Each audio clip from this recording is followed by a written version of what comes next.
You guys are going to have a great show here. This is Scott Smith. His nickname is Tiny. And you're watching Herp House Rock. So here we go.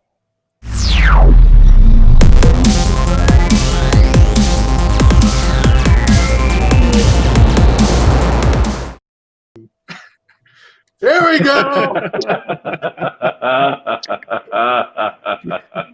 Your mask matches the bowling alley. I like it. Oh, yeah. It's all on purpose, buddy. Fashion's everything in my life.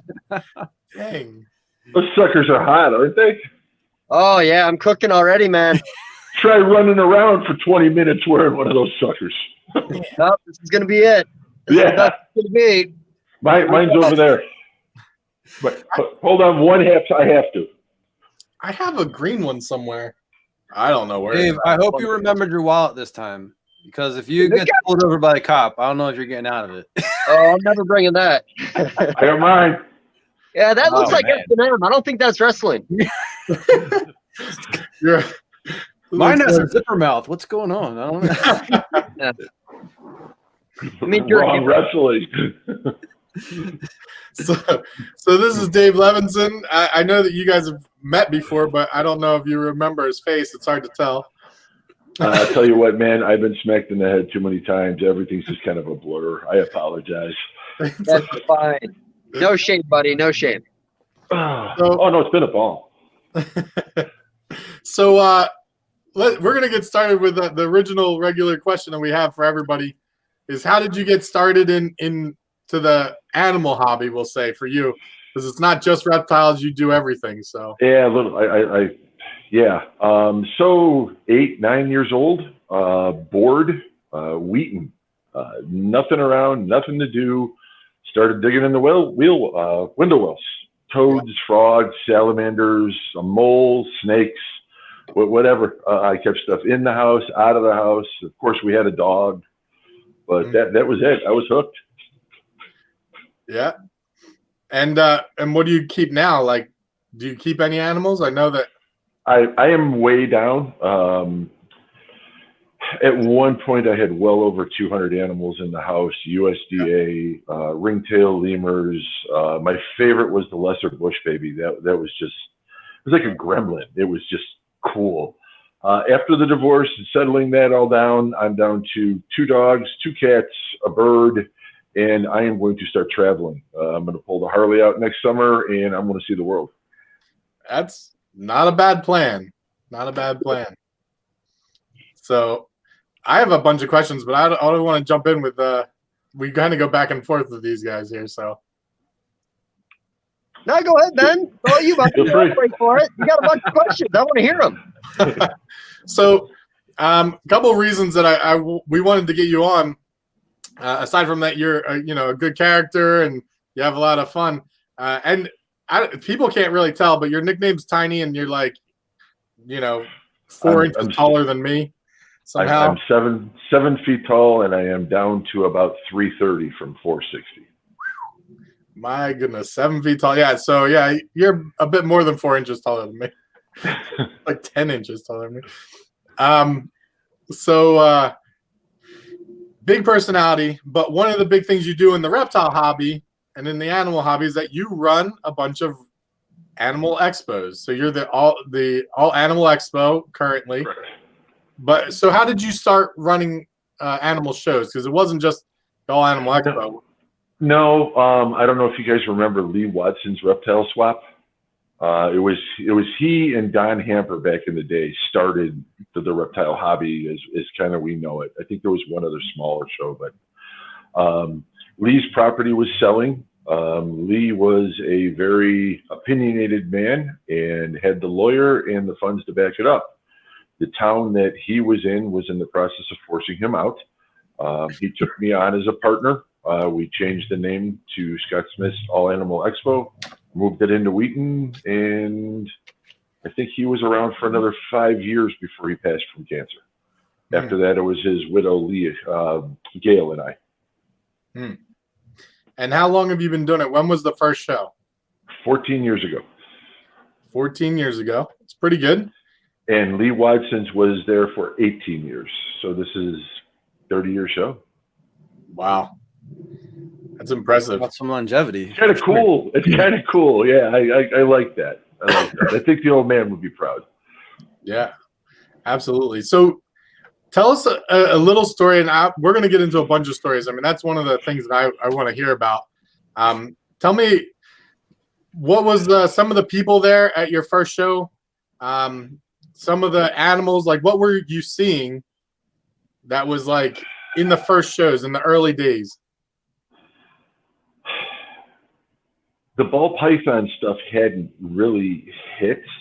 It was starting to go. I mean, I think there was 6, 8, 12 morphs, if that.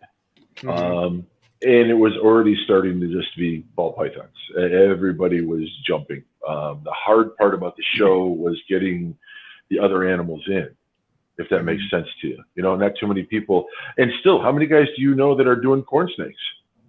People are just getting back to it again. It kind of comes in a cycle. Yeah. So what was the crazy animal that you saw at the show back then? Coming out of Lee's, it could have been anything. Very, very seriously, he didn't worry about hermit stuff. I mean, there was always raccoons and possums, and you know, that was just common. There was a rattlesnake here or there, supposedly. And are you allowed venomous where you're at? I don't do venomous. I kind of look at myself as the beginner. For mom and dad, and the kid goes into a store and goes, "Oh my God, I gotta have one of those. Where do you get it?"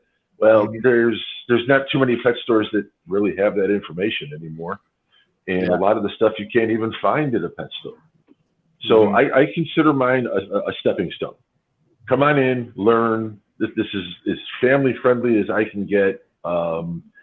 It's about the next generation. Without the kids getting into it, the stuff's gone, guys. Yeah, absolutely gone. Yeah. So I want to stick with the old shows first. So, the ones I vaguely remember. Okay, let's try this. Go ahead. You just said he had all these head injuries, and you're like, so 30 years ago.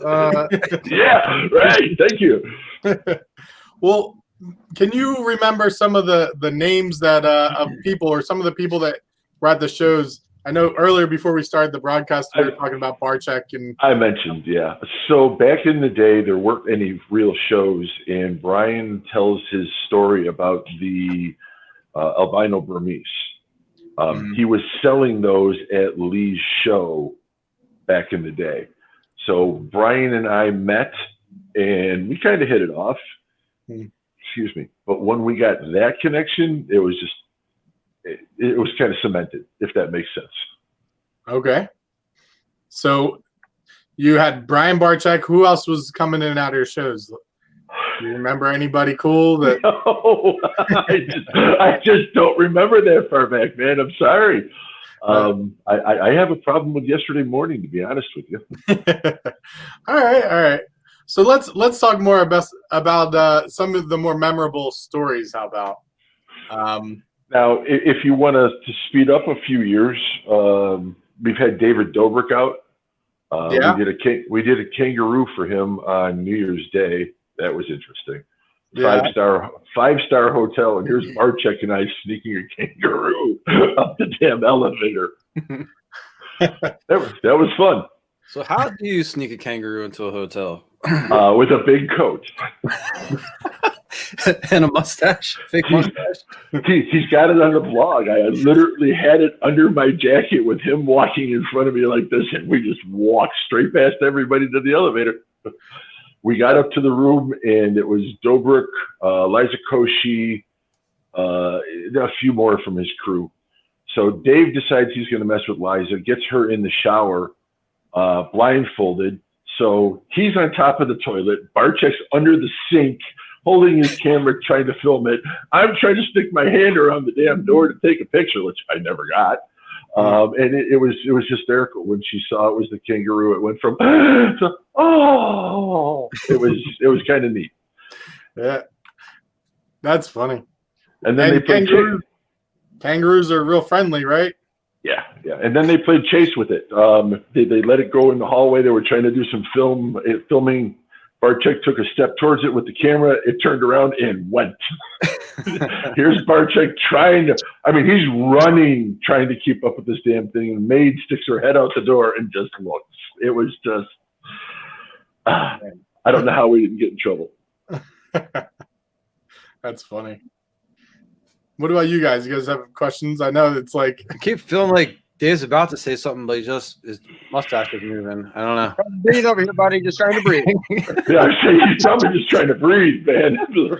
You guys just don't know how hot those things get.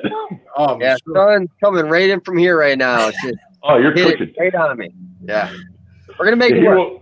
won't last long. Oh, I'm going to last. I always last. You always- Okay. Dave's a real giver, you know. I'm a giver, taker. I'm here for the ride, buddy. No, we do a lot of shows. At least me personally, I'm doing like 20 or 30 a year back in the day. Yeah, I love the show circuit. Sadly, I haven't had a chance to do yours yet. I have only been in this area for a little while now, but as soon as I started talking to these guys and they brought it up, I definitely got to start getting on the list. If there's a list to get out to your shows. Always looking for a new venture. Yeah, and people don't realize that. Every show is different. I add a touch of wrestling flair to the flavors of the show. I bring in kangaroos for people to hold. I've done grizzly bears, giraffes, otters, penguins, porcupines, alligators. We had Bubba. Bubba was up at the show, if you're familiar with Bubba. Yeah. Another Dobrik story in Barczyk. We were doing Bubba at his best friend's place in Northbrook. Anyway, we got to carry Bubba up 3 flights of stairs, basically. He sits his friend's mother's down on the floor, blindfolds her, puts Bubba in front of her. She takes the blindfold off. It's not real, and slaps Bubba. Bubba huffed. You should have seen the look on her face. It's real. And then she froze. Bubba is sitting in front of her like this, if this is his snout, takes his head, turns it straight towards her, and drops it on her crossed legs like this and just sits there. I thought she was going to piss herself. It was hysterical. And they never used it. They never used it on the vlog. Oh wow. That's a crazy. That was a It great. was cool. It was really cool. Bubba's the most chill gator I've ever seen. What would you say? 10, 12 foot? Yeah, easily. Yeah. Yep. He was heavy. Oh, I'm sure. That's what I was thinking when you're like carrying him up 3 flights of stairs. I'm like, how did you guys do that? He's 6 of us. huge. I was 6 of us. Seriously. Wow, that's a lot. So do you often get phone calls with celebrities that need weird animals? Brian gets a lot of that. I help fill a lot of that for Brian. I started to do that a little bit locally, and it turned into advertising on TV, and I don't trust anybody enough to give them a blank slate with this. You know what I mean? All right, example. Somebody wanted 12 to 18 foot python to just crawl across somebody on the couch. Sounds harmless. Mhm. Turns out they wanted the guy on the couch to be passed out and the snake broke out of its container. No. No. So, it's all how it's perceived. Yeah, You got to be careful. Yeah, that was the similar situation. I fully understand when people did that video on Discovery. So I got eaten by a anaconda, that whole thing, and it would just made everything look terrible. And you're like, but that's not, that's not how it really is. Right. So how do you end up being plugged into so many different people that you can get all these crazy animals like giraffes and rhinos and I've got a couple of good friends. The rhino was really cool, man. That was, I bet. Timberbody, a friend of mine and his mom run the zoo up there. There might be some cool stuff coming up there. But yeah, anyway, sorry. Yeah, the Rhino. So you can walk down this little paddock, and there's these metal bars, and I'm being a dumbass and put my leg on the other side of the bar, and Matt basically slaps me in the back of the head and says, "You want to lose that?" Didn't understand what he meant until I touched it. You know, when you push a truck, you have that. I was pushing 2 loads of trucks. It wouldn't move. It didn't feel. It felt like the plate was this thick. He said that the front shoulder part was used as a shield by the indigenous. It was amazing. But anyway, Timber Valley is where I get a lot of that stuff. Okay. I have a buddy downstate Illinois that has bears, George Woody. Yeah, we definitely got to come here. For sure. Ever since I saw that, I think Miguel was at your show where he held the baby grizzly bear. Yep. That had to have been amazing. Like, I would love to do that. It's fun. It's actually, I started to do it to combat Tinley Park. Now, if you're in the hobby, you know Tinley Park. Mm-hmm. If you don't know the hobby and you're 2 steps out of Petco, does that make sense? Yeah. Just learning, you come to the show. Now, if I can add something to pull animal people in, kangaroo, bears, giraffes, something to interact, and oh, by the way, take a look at the show, I can only do that because 1/3 of my vendors are at Tinley Park. Oh. So I take the vacant space and I turn it into a plus. Mm. And that's why Miguel and so forth, they were all in town for Tinley, and Brian brought them over for the Bears. Yeah. Cool. That one photo single-handedly got him 100,000 Instagram followers. It also got his Instagram closed down. It's a risk. It's a gamble. I was told it went up so fast, Instagram shut him down. It was like 60,000 in hours. Mm-hmm. So they killed the account. He could never put it back, and he had to start all over. I mean, what could it have been if it had kept going? You know, I mean, that's ridiculous. It's pretty That's good. cool. So we're definitely going to come up and visit at some point. We're going to hang out. I know. I'm gonna hop in and say where we first met each other. We're hanging out at Forest House. Yeah. So the first time we were at Forest House, Forest Fanning. Oh, okay. Oh, yeah. Yeah, that was the first time that we really met each other. I mean, I think I've seen you somewhere, but then we met at Forest House a couple times actually. So it's pretty good. And hung out. I don't know. He had some incredible animals. Yeah, absolutely. All right. So I want to hear some crazy stories. I know that I prepped you before asking some crazy stories, but I mean, we could talk about shows some more if you want. I know that you're having maybe we should save this crazy stories. Let's put that on pause. Hang on. Keep thinking about it. So you have the All Animal Expo coming up. It's at the Pavilion, and you said you did the first drive-through. So tell me what happened with the drive-through, and then how it's turning into. How far back do you want the story to go? With my problems with DuPage, or you just want what we ended up doing to fix temporary? The whole thing. That's fine. I'll condense. HSUS, Humane Society of the United States. I pissed off their local or the state district, whatever, and he's been trying to rattle me ever since. He's successfully pushed me out of DuPage. I think the DuPage Fairgrounds will be completely gone in a couple of years. I went over to Kane. I was all set to do a pavilion show, no problems. In 24 hours, I had the health department, animal control, police department, and the show canceled. Got through animal control, got through the police department, got the health department, and said, hey, look, we can do a drive-through. So what do you mean you can do a drive-through? Plenty of social distancing, pre-orders, da-da-da-da-da.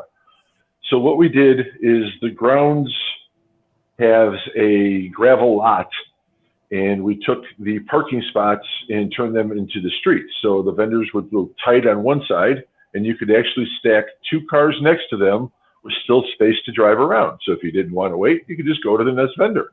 It was up to the vendor, hold up a sign, I've got this, I've got that. and then you could show the people your animals. It worked. It was better than nothing. Mhm. That's awesome. That's really outside of the box. Do what you got to do. Yeah. Drive through liquor stores, now drive through reptile shows. I mean, really, what are we going to do next? Drive through strip Well, clubs. What started all this, the day my show was canceled, I was supposed to have the grizzly bears here. So this is basically what really fueled my fight with DuPage, especially the guy who runs the place. So not only does he cancel my show, he lets 2 other shows run the same day. We're in the school next door to DuPage because some of the vendors have pre-sales and they're waiting for their customers. Mhm. He calls the police on us for being in the school. So we moved to the lower parking lot. Now the lower parking lot is supposed to be for courthouse traffic and overflow parking. So I put us down there. Sure as shit, he comes down. Get out of here or I'm going to call the cops. Okay. Now what? I went back to a bar I used to work at, and we did pre-orders out of a bar. When it started to get a little too big, we moved to Kane County, and we're this close to a pavilion. Wow. It's That been sounds fun. like last Tinley when everybody's like, "Hey, Tinley's canceled." No, it's not. We're gonna do it out of the rooms, and we're gonna do it in this parking lot. We're gonna meet over here. Yeah. Do what you It- got to do. Yeah, exactly. Okay. I can't even. Dave, you're amazing. I'm just trying. You're just sitting there, He just passed out. dead looking at it. Yeah, I can Every speak once in a after time. while, You guys let me know. every once in a while, the mustache twitches. Yeah, it's moved a little bit. There's a little bit of action here. Oh, man. I Drink really lots hope of water. I hope the meth heads don't come looking for you. It's going to be rough. Okay, this is meth head repellent. I think I'll be okay. I was going to say, he might be safe from the methods with that on. No, you definitely, yeah, yep. that mask is +3 for sure. That's right, D&D fans, where you at? Oh, man. All right.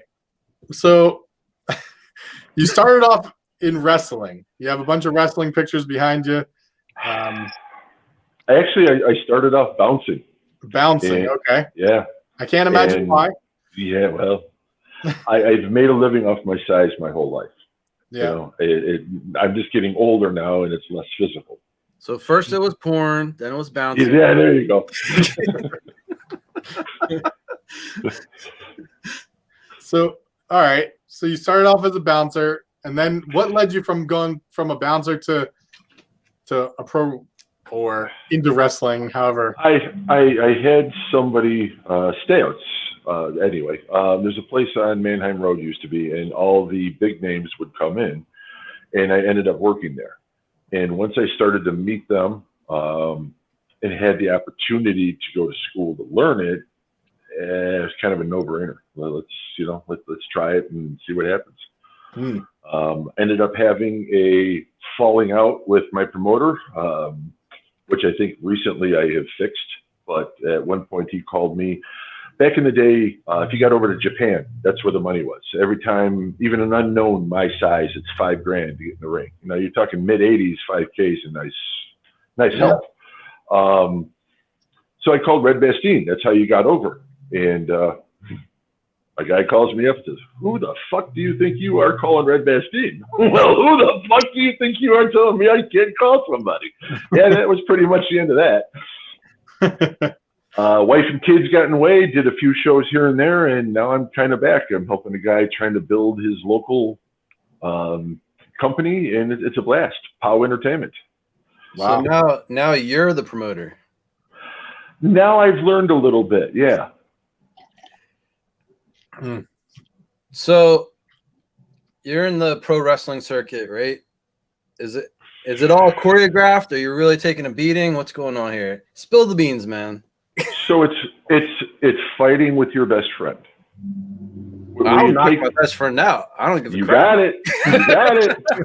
You got it. That's part of the game. If you don't like what's going on, you stop it. Well, how do you stop it? You smack them. There Well, you what go. happens when you smack them? It's called shooting in the business, and sometimes it happens and it gets nasty. You know, I've seen broken arms and legs, and Yeah. You chuck them in the Andre- river, you know? Andre the Giant and Bam Bam Bigelow. Do you remember those names? I certainly do. Absolutely. Okay, so Bam Bam is exactly my measurements, a foot shorter, and his first name is Scott. We kind of became buddies. It's at the end of his career, he was making $22,000 a week. They cut him down to $2,200 a week.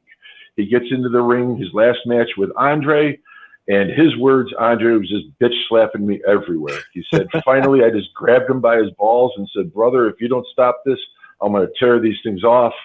He said he behaved the rest of the match until the finish. In the finish, he jumped up in the air and did an ass drop across his chest. Ooh. Let me That's a lot of try weight. to explain what happened. So your chest, when you get hit, expands as far as it possibly can and then snaps straight back in. Oh, no, I That's can't. I can't imagine. Andre was like 500 some pounds. Like, Yeah, that's for real. I had a seamstress in my early days that made my cape and stuff, and she dated Andre, and she said his hands were like this compared to mine. He said she hated kissing him because his mouth took up her whole face.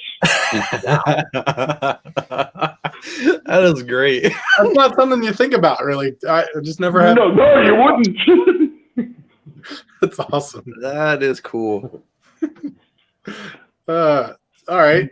So tell a funny story about wrestling, and then we're gonna move into reptiles and animals. And Okay, funny, kind of haha, yes, haha, no. I had a chance to wrestle Kerry Von Erich, and in the day that was really something. Get to the school, he's running late. He gets there, he's hammered. He can't even walk straight. He's got his bag. He drops his bag. Where's the gym? No, Kerry, you're working. Oh, who am I working? Me? It turned into 10 minutes of all right, and that was about it. But just hammered, just absolutely hammered. can't imagine That sounds about right to me. I don't know. Yeah. It's got to be. It's a paying business. You live with it. It's just part of it. You know, football. Mhm. Okay, reptile stuff. What do you want to know? I want to hear some fun, crazy stories. I know that you've been there, you've done that, you've been in I hotels forget. between the shows. Like, I forget a lot of stuff, but one of them, I think it was the second or third time I had been invited to Lee's house. And you have to understand, being invited to Lee's house then was like, I'm going to Lee's house. So he's showing me, he's got a Diamondback albino rattler, gorgeous animal. And he goes to feed it and opens the door, and him and I turned around and did something. Next thing I know, the snake's on the floor. Mm. I'm looking around for a hook. He walks over. Now, he doesn't step on it. Let me make everything nice and clear. Puts his boot over the snake. Here, snake turns, gives it a little shove, and goes right back in the thing. I'm like, okay. That was my introduction to venomous. And you got schooled by a professional. Absolutely. Absolutely. Shut up, stay out of the way, and let the professional handle it. Calm, cool, and collected. I got it. And honestly, that's why I never did venomous. I'm going to get bit. I'm going to be the guy that gets bit and screws it for the whole hobby. I won't do that. Now, a Gila monster, beaded, that's a horse of a different color. But the venomous snakes, no. Nope. I'll do something stupid. there's actually, it's funny you mentioned that 2 people in the hobby got bit by Gila monsters in the last couple weeks. Yeah, man. It's Right. happening all over the place. It's the best clickbait you can get on YouTube right now. Okay. It doesn't kill you. You just wish you were dead. Yeah. I'm telling you, we're going to get Ben in a Murder Horde episode. Right on the nip. I feel cheated. I think we lost the murder horde. I think it went straight to the riots. Yeah. What happened to the murder hornet?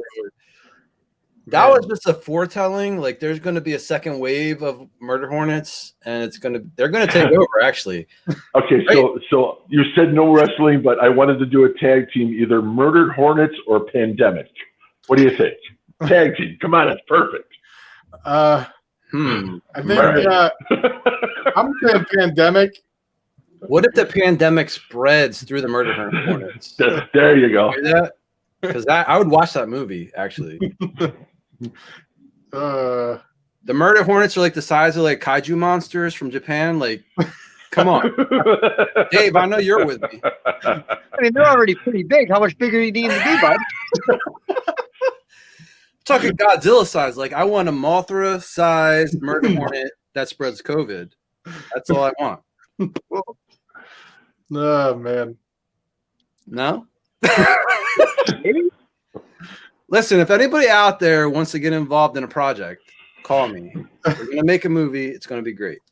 Well, you could have dropped that on Dave when he was on, man. He's got connections. I got to call Dave up. Gotta call Dave. Dav Kaufman, I want to rattle on about some murder hornet Mothras. He was into I horror want to movies. Sharknado it. You don't understand. I want to jump the Sharknado. All right? All right, I'll shut up now. We're just letting you babble, have on. Oh man. All right. So I love those bad movies, man. Those are my favorite to watch. That means they're a good movie. Exactly. I don't there Spring Breakers. Ryan and I Spring Breakers with murder hornets. Spring Breakers was a terrible movie, but It it was was so the bad best. Ryan thinks it's Listen, ladies and gentlemen of the jury, if you do nothing from this episode, please take away this message. Spring Breakers is the best movie ever. You should watch it right now if you haven't. If you have watched it, encourage people that you know that haven't watched it to watch it. That way you can share the experience with them. Thank you. That is how we bring America together. so bad. And I'm running for president. Oh man. All right. Let's talk more reptile related. Look, there's a mute button right there. You can shut me up if you want. I bet you he has in the past too, haven't you? No, I thought about it. Nobody can shut me up. I'll jump in the comments right now. I don't care. Oh man. So, Dave, I don't want to. I feel like you've been pretty quiet on this one. I don't want to. Trying to keep it together over here, buddy. When I got something to say, I'll kick in. You know that. Yeah. I really want to see what you're wearing underneath of the screen. Can you stand up? Are you wearing a Bam Bam thing? Like, what's going on here? What's Yeah. up? It's like a Gold's Gym kind of thing. You borrowed that from Yeah, Shrill, didn't you? It's That is Shrill's top. I'm calling it It right is now. great. oh, this is Dave's top, buddy. And Dave does not share. Oh man. That's great. Please tell me you don't have a Speedo on, for crying out loud. I'm in a parking lot. The cops show up half the time. This is bad enough.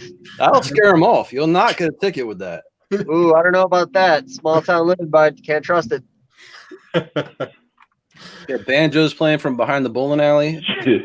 I am going to work on the banjo for the future. That will be an added prompt. Oh, okay, we're back.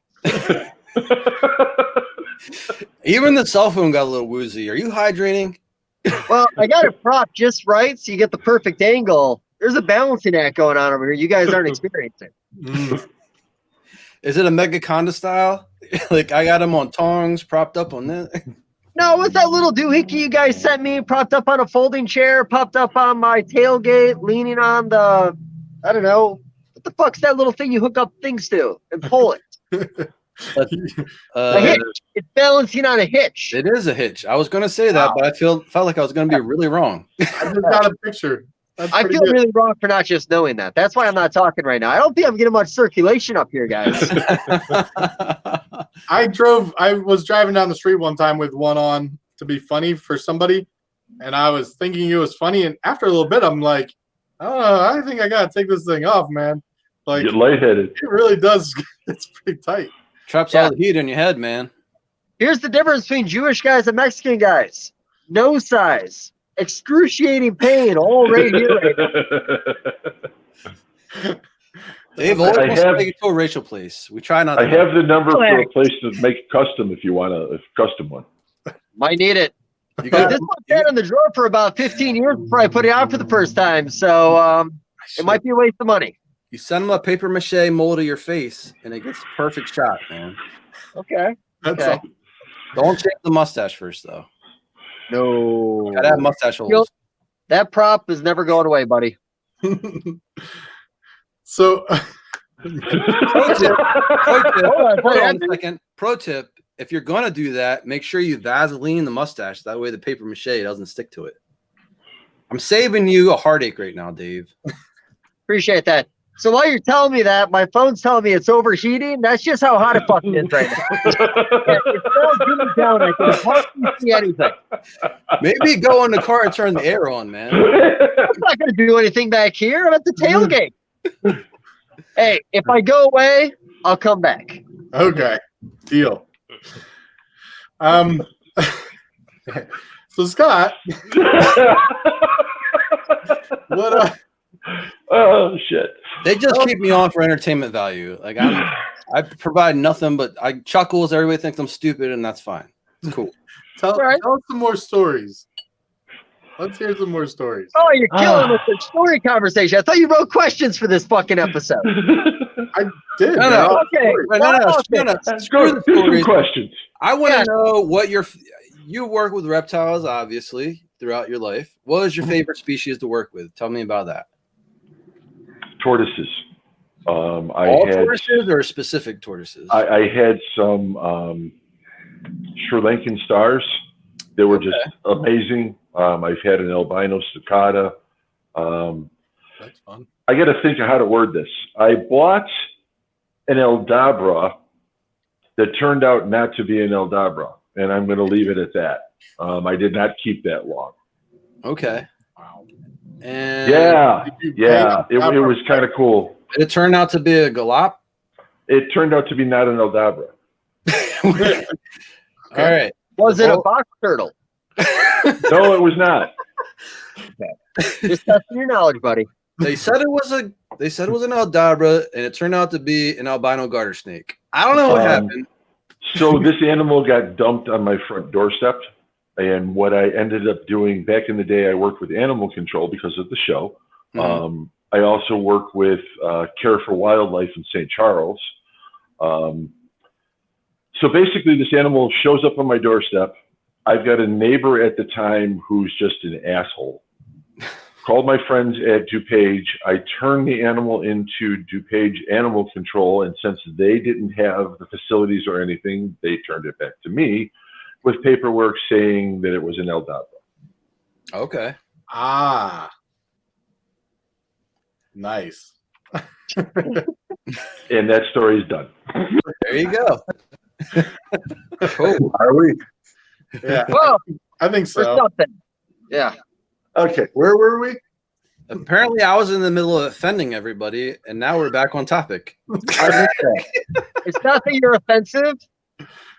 Inappropriate is what we were going for. Inappropriate. Listen, I'm not even drunk. Like, Yeah. look at Yes. Tiki's Echoes episode and figure out when I'm leaning in to hear better. That's all. Can we get there What faster? I'm doing. Yeah. Oh, Sorry. man. We're making this about us now. Listen. Let's get back to Scott. Yo, So we were talking about tortoises. I love the personality. It was just amazing. That, and I had there's a story. A black and white tegu. Have you guys ever done tegus or bigger lizards? Got a couple. So she decided she was going to put herself away for winter. So for formation, right? Mhm. So she's coming out of it. It's spring, and the room is 90 degrees. It's my tortoise room. Her cage is the room. It's a 10 by 12 room. I've got tile 24 inches up the wall. I mean, it's set up for my animals. So she comes out, and I take the frozen thaw and I toss it on the floor, and she wolfs one down, and I toss another one a little closer to my foot, and oh yeah, I'm barefooted. Hmm. She walks right over, takes my big toe, and crunches. wow. It's 90 degrees. I'm sweating my ass off. I'm not leaking blood everywhere. I go to bend down. She starts to death roll. Oh, Long story short, I ended up poking a hole in both thumbs from prying her jaws off my foot. And I told myself someday I would laugh at that story. is it today? No. I still have a toe. I was curious if you were 9-toed tiny now, but It was just wrong place, wrong time. Oh, they have some powerful jaws too, man. Dang. Yeah. A have you smaller ever had man any bad would be experiences totally- with? Have you ever had any bad experiences with the grizzly bears, or with? No, not really. It's in Illinois, everything's got to be less than 3 months. So basically, everything's still on bottom. I mean, even when we had the giraffes out, I got to feed a 10-foot tall, 9-month-old giraffe 5 feet over my head. It was kind of cool. Wow, yeah. Huh. Oh, wow, so they're only allowed to have them in state for that long, and then they have to sell them. No, Illinois got some strange laws. So you can interact with let's call it a cat or a cub, a bear, Mm-hmm. up to 3 months. After 3 months, they have to be in their own area with not sure what to call it, bum rush door. So if your cage door is here, there's got to be a door around that. So you got to be in one door, closed, in one door, in. Right. There goes viewing the animals. You might as well just go to the zoo. Mm-hmm. Right. So So they anything under 3 months is the key in Illinois. so a lot of these people are out of state, and they bring them in as exhibition animals, or My one place up in the Dells, Timbervati, their animal outreach program, Mhm. and the other gentleman I use is actually in Illinois. okay. All right. I feel like we're dangerously close to Tiger King territory here. I don't know. Oh, we might be there. Can we do that? It's been a while. We I can. haven't been Listen, asked that question every week. He always feels me out on it. It never gets old for me. I don't know. So, Scott, what's your take on Tiger King? How well did you know the man? I didn't. I knew none of them. Ryan, on the other hand, but Yeah. Burchek said he knows about 3/4 of Yeah. them. Yeah, if you're doing that circuit, you're definitely ran into Small one. world. Yeah, for sure. Yeah. Small world. So you've never gotten a tiger cub from for one of your shows? Yeah, I had one up at the show. I was a little disappointed. They were a little too big to interact. There's a picture of me floating around somewhere. I think I just put it on my Instagram thing. Yeah. He's about 30 pounds, so the size of just almost an adult lab, little Mhm. smaller, and he just wanted to play. And he bit Oh, wow. here, and I had claw marks up and down my legs, and he just playing. He just playing. Can't imagine. I always wanted to wrestle a bear or try to something. No. You're outmatched. That doesn't matter how big you are. Like, I can imagine. I have a black lab here, and like take my black lab and turn it into a tiger the same size, getting hemmed up. Just from playing around. Like, they're like, "Oh, I love you. I'm gonna take your jugular out." Like, Yeah.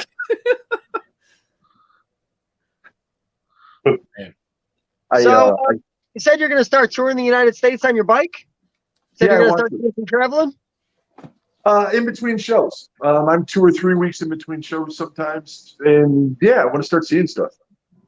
Okay. Now, are you more of a scenery guy? Are you doing it for the people? You got some animals lined up? Do you plan on seeing on your drive? Yes, and yes. Okay. You can elaborate. I've always wanted to go to Yellowstone. I've always wanted to go through Glacier, US 1, California, down to Florida, Texas. I got some friends down there I talk to all the time, but I've actually never met. I mean, just tour. There's always something to see. Oh, for Mhm. sure. Yeah. What's on your list for animals that you haven't seen or that you really want to get in with? I've kind of hit most of my bucket list. I mean, outside of getting up close with the kimono, there's. I've got What was the most interesting animal you've worked with, or that you liked? What left the most impression. So before I started all this stuff in the show, I did a reptile rescue, and that's one of the things that Lee liked when he met me. So I tried to help this zoo in Cherry Valley, which is just outside of Rockford. And I get up there and they had a tortoise and they were feeding it broccoli and meat and it had worms crawling out of its ass. And I'm like, first of all, they need to get rid of this. Anyway, so they take me on a tour of the zoo. Well, nothing is zoo yet. It's just pens. I don't know what to call this wire. So I'm going to start with chicken wire, but the squares were like this big and it was like 8 gauge, 10 gauge wire. You know what I'm talking about? That heavy duty stuff. Yeah. So the girl walks me up to a pen, and here's a tiger. This tiger comes right down to her, and I mean adult male tiger. Paws are this. It was just. So I go to scratch it. Wow. That was the female. I'm sorry. I go to scratch her, and she's gone. And I look over at the girl, and as I'm looking back, here comes the male from the back of the cage, landing in front of me, making this chattering noise. I had no clue what it was. After I cleaned out my underwear and realized she was laughing at me, I said, what? Oh, he likes you. Go ahead and scratch him. It was like petting a puppy dog. I mean, just the side of the cheek, and it was just. Oh, that's got to be amazing. Yeah, scared the shit out of me and then got amazing, yes. Wow. Yeah, that's like a come to God moment. You're like, Well, so what are the kids showing us around had a broken leg? And the tigers, they had, I'll call it a half a dozen. I think it was more. Young males, the mane just starting to come in. He says, they look bored. Should I play with them? How are you going to play with tigers? Watch this. He starts running the perimeter with a broken leg, and the tigers are chasing him around the inside of the dumbass, you know what you're doing? You're rude. Can't fix stupid.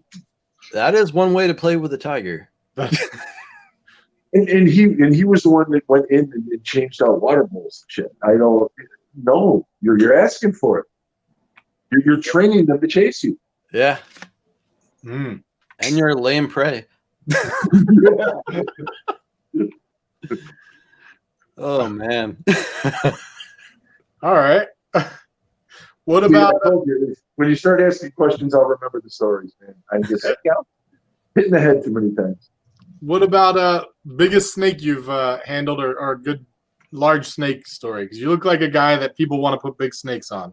I've held Lucy Bryant's. My biggest was a red tail that got about 10 foot and 90 pounds and a puppy dog. I went tortoises. The ex-wife at the time liked the tortoises. It was an easier argument. Mm-hmm.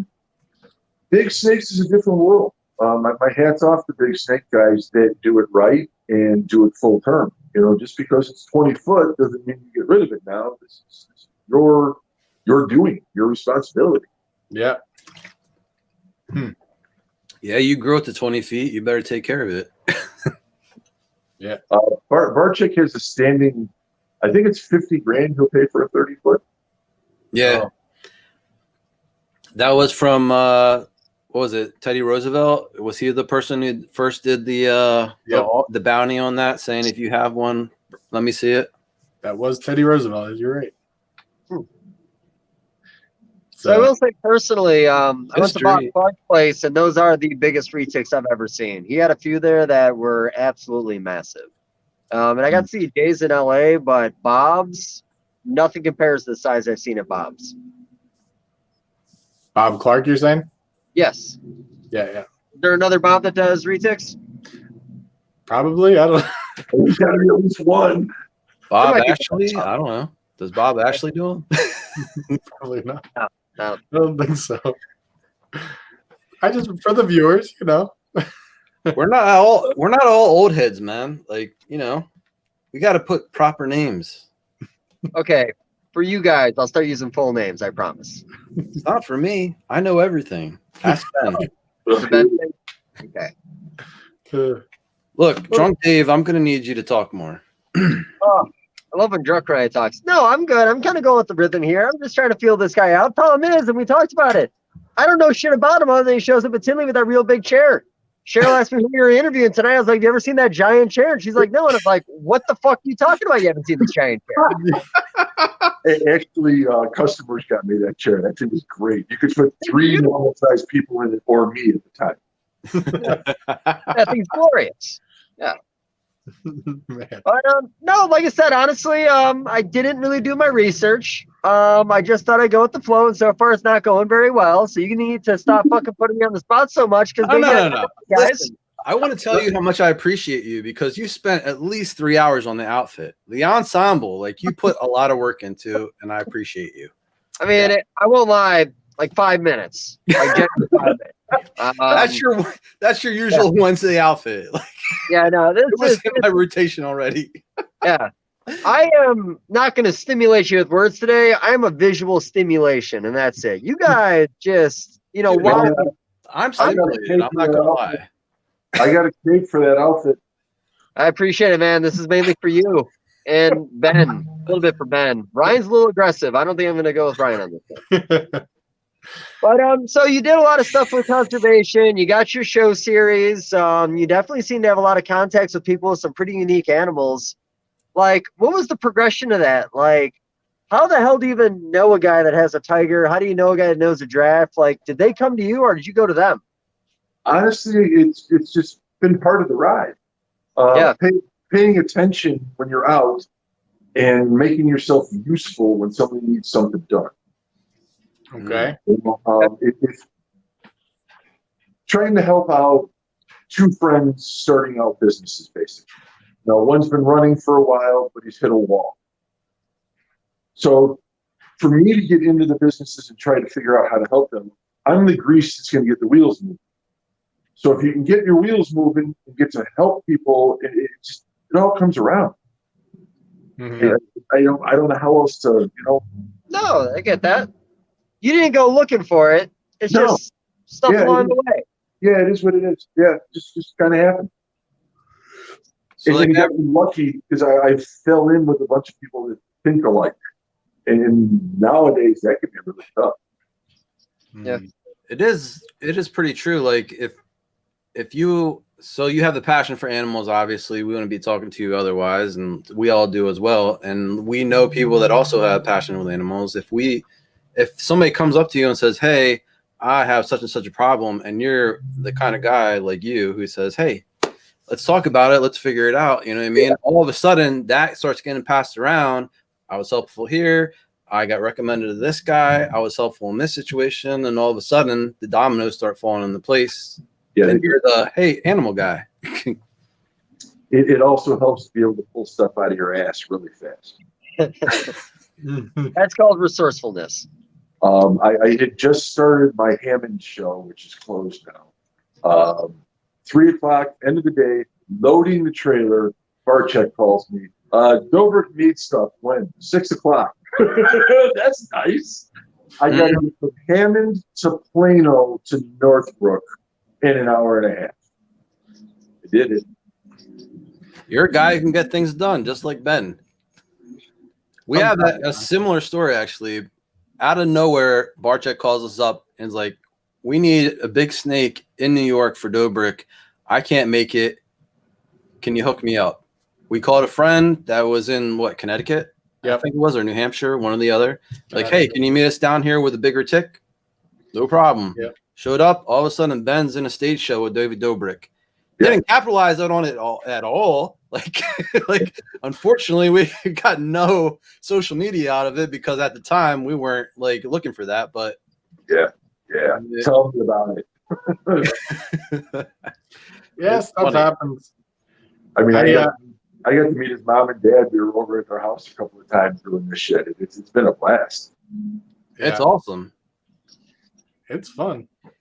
Yeah, a very tiny video on YouTube somewhere where Ben is on the stage with David Dobrik. But I was at work and I was like, "Ben, just take care of this," because I didn't think it was I'm not really plugged into social media who's big on YouTube at the time. This is rolling the clock back 4 years. We hadn't even started our YouTube channel really at the time, so I didn't do any research. And I was like, "Just go take care of it. You're off. I got to work. I'm not going to take off work to go do it." I should have taken off work. It was a huge deal. I should have took off work. We should have both went up. We should have done it up. We didn't. We're idiots. and we lost our moment. And that's why we are here with Nacho Libre. I'm glad that we're here with Nacho Libre, by the way. But This guy's my best friend, by the way. Me and Dave, we go way back. I thought you were talking about Ben. Do I even know you guys that well? I thought you. we've seen each other naked. Come on. Look, Everybody Too much is information. being Too naked, much guys. That information. is not a class you want to be in. You're not. It- And nothing. You're not special. we don't have matching tramp stamps yet, but we're working on it. Hey, that might break the relationship, my fan. Trust me, matching tattoos is never good for a relationship. Listen, man, I'm just trying to extend an olive branch. You know what I mean? Hey, I'm on a podcast with you guys. There's an olive branch. Don't push it. I don't want to be pushy. I'm not desperate. Hey, coming up a little desperate. Coming up a Maybe little we'll skip next week. I don't know. We need some distance. That's all. maybe. I don't Well, want to you're come off as desperate. yourself from Ben. When are you gonna let Ben back over, man? Like, Yeah. why are you still making him do this from his house? What? Those Wow. guys used to sit together on a couch holding hands every podcast. He leaves town for a couple days. For like a month. Yeah. Was it worth it, Ben? Was sort of worth it. I will come to that parking lot right now. You don't even mess with me, Dave. I will see you in 17 hours. Well, I'm gonna be 2 hours away in a couple weeks, bud. I'll see you fucking there. That's what I'm talking about. I think we should do that, by the way. Yeah, come on out. What do you guys have going on a Thursday or Friday night? Thursday. It's got to be Thursday. Absolutely That'll be nothing. Thursday. Ben's at his house and I'm at mine. Come on out, man. 2 hours. It's nothing. You can sit in your car. He'll sit in his car. I'll do all the work like always. Actually, it would be fun to do. We should do it. Would it be the worst time ever? No, I think it'd be. Actually, I think we should do it. Yeah, I think that's going to fall on, well, who do we have at the end of the month? You know what? Let's not talk about the future. Let's stay on Scott. We're getting let's- off track right now. No, I just want Fucking horrible. to back and forth. Go ahead, have at it. Now, this is sad. I don't even know why we're doing this to you. This is absolutely rude. Let's get back to you. I got my cigar. I got a fan blown. Life is good. We All right, so the shows, like I said, I love going to shows. I love the personality at shows. I love seeing the people at shows. So your show base is mainly in Illinois, or have you ventured out outside the state? I've tried Indiana and I've tried Wisconsin. My problem is I'm used to my Wheaton show, and I fill a 21,000 square foot building. So to be in a show that's got 100 tables bugs the crap out of Yeah, I get that. How often do you do that show? me. Wheaton is twice a month. Was twice a month. So with everything that's going on with Wheaton, Wheaton's fair that runs it right now doesn't even have a contract for next year. They can't book anybody. So I'm moving to a new fairgrounds next year. King County is where I've been doing all this stuff. They've saved my ass, basically. wow. Good. Every other week. How big of a turnout do you get every other week? I mean, that's Yeah, that sounds crazy. a lot. It's pretty good. It's pretty good. I don't like to give numbers out. If you get there at 10 o'clock, you're going to be half an hour or 40 minutes just to get in the door. Wow. That's awesome.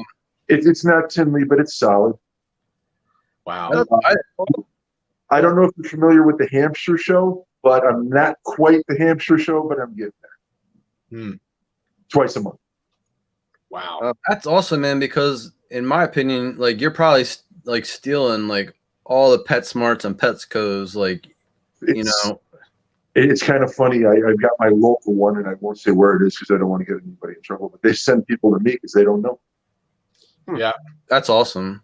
That's what we really need in the hobby, like to steal those people from there to a place of educated people that can tell them how to do it right. Yeah. And I think there are some people that, who work at Yeah. pet shops and Petco and things like Yeah. that are educated, but Few Yeah, and far between. you'll have a better experience at a show for sure. Yeah. Man. Then you get to suck them in into the broader reptile community, and then they get to like their eyes get opened up, and they're like, "Oh crap, there's So- this." Like, My theory behind the whole reptile thing, and I had this out with a vendor years ago, and he couldn't understand it. And he got pissed at the All Animal Expo thing. Why do you have this stuff here? Why do you have birds here? So, well, you ever hear of an eclectus? He says, no. So they're about $2,500. So mom's out looking at her eclectus, and Junior turns around and sees his first ball python for 200. You think mom's gonna blink an eye at 200 when she's buying a $2,500 bird? Mm-hmm. If the big chains can do it, why can't the hobbies? Is the reptile community the power we have? HSUS, that type of stuff, power is nothing. But if you put in pets, dogs, cats, birds, reptiles, that's NRA strength. You know, that's what we do with it. That's you want to save the pet hobby, you better get it all together because they're not coming after your stuff today, but they're coming. That's how they have us over the barrel right now, because they have us all splintered off into your exotic or your bird, your dog and cat, your fish, and we don't all come together. And if we put all that money together, like you just said, there's not a force in America that could stop us. Yeah. I mean, the problem is, it's, like everyone knows, you target reptiles, something easy that a lot of people hate. And then when you get that knocked out, then you start going after dogs and cats and birds. We've been talking about it for years. Yep. Well, they shifted gears, HSUS. I don't know if you guys know this, but they started going around little towns. So the counties. In Cook County, Illinois, Chicago, you cannot buy dog, cat, rabbit, I think guinea pig, unless it's from a licensed rescue. That means the animal is fixed. Mm-hmm. Then 10 years, there's no more animals. They figured out that the local government is where you can actually strike, because who's going to show up? So the new warden of DuPage County is flat out HSUS, Humane Society of the United States. I heard him on the phone talking to a state senator about me and my show and the animal abuse I'm causing for bringing bears in. They don't want anybody to have anything. His first bitch to me was, we got all these rabbits from your show. What are you going to do? I'll help you rehome them. So they've got turtles and some other stuff. I said, I can find homes for all that stuff. Are you a licensed rescue? Well, no, I'm not. Well, then you can't have them. Well, what are you going to do with them? Euthanize them. Really? That's their answer. Yep. No, it's sad. Man, that's a shame. So what other philosophies do you have about your show? Like what else good do you see your show doing for the community? Because I know that people I do different things. I'm also a Mason. I do food drives for a local food bank. It's registered with the state, but they don't make you show an ID or anything to get food. And in my opinion, if you're there and you really need that, I don't need to show you a damn driver's license to eat. Yeah. So I support them. We do 2, 3, 4 of those a year. Try to help. We've got a couple of educational groups. We used to have WCR, Windy City Reptile. They've kind of gone to the wayside a little bit. I started my own animal educators. We've got Chicago Herb. It's about getting the kids involved. You don't get the kids involved. I mean, where'd you guys start? How old were you when you got a buck? It sticks with you if you can do it. Mm-hmm. Yep. Yeah, everybody we bring on here, and we talk about the origin story, and it's all like, yeah, I was 6 or I was 5 or I was 9 and blah blah blah. Like that's how you get them involved right there. Yeah. And now, animals in general, it's getting so damn bad. I'm sort of like an outlier because I didn't really get introduced to it until I was probably 18 or 19. And that's when a friend of mine ran a pet store, and he's like, hey, I'm working the Hamburg Reptile Show this weekend, and I'm short-staffed. Can you help me out? Sure, I don't know anything about it. The weirdest thing I ever did in my life at that point, and I walked into that room with venomous and all kind of crazy stuff and snakes and everything, and I was like, what the heck am I doing right now? Hooked. Yep. 100% hooked. I was like, if somebody showed this to me when I was freaking 8 years old, that would be me. You know what I mean? Yeah. I don't think same with, well, I didn't find out about the show series till shows in general. I think when I was 18 years old from a local pet store, and it was the Cleveland show with Don Hamper, the Columbus show were the first couple I started going to when I lived in Buffalo, New York. Proceeded to start doing Hamburg and White Plains every year, and that was it, man. I never had any money for the rest of my life. It's over. I mean, I grew up watching everything that I watched on television was like nature documentaries, like, you know, Mutual of Omaha, Jacques Cousteau, all this stuff. So I loved animals, but like whatever animal came into the houses, my parents decided they wanted a cat or a dog, or there was fish, or for like 2 weeks there was a ferret. Like, it was really weird. Like, that was my experience with it. You know what I mean? And then, you know, seeing that broader, like, holy crap, you can keep all these crazy things at a show. It just blew my mind. Thanks, son. Go ahead, Ben. You got words in your mouth. I was gonna say I had a couple cats and dogs, but I didn't get into it until I was 29 when Ryan got me into it. So Sucker! pretty much. But so can you tell just like one of the important maybe people on that are watching or listening, if you're watching and listening, you probably are into the reptile shows, but maybe there's somebody that isn't. The importance, and I know we kind of talked about it a bit, but what's the importance of actually having it? Because I know a lot of people are starting to say, well, why do the reptile shows at all? Why don't we just do online, or why don't we just, all the social distancing thing? It's really causing a lot of issues. So what is your pitch to say, hey, no, it's definitely valuable? Actually, it's not even a pitch. How many times have you guys bought something online and going, what? Mm-hmm. I just bought something today that I went wet when I got it. I mean, let's use ball pythons because it's so damn popular.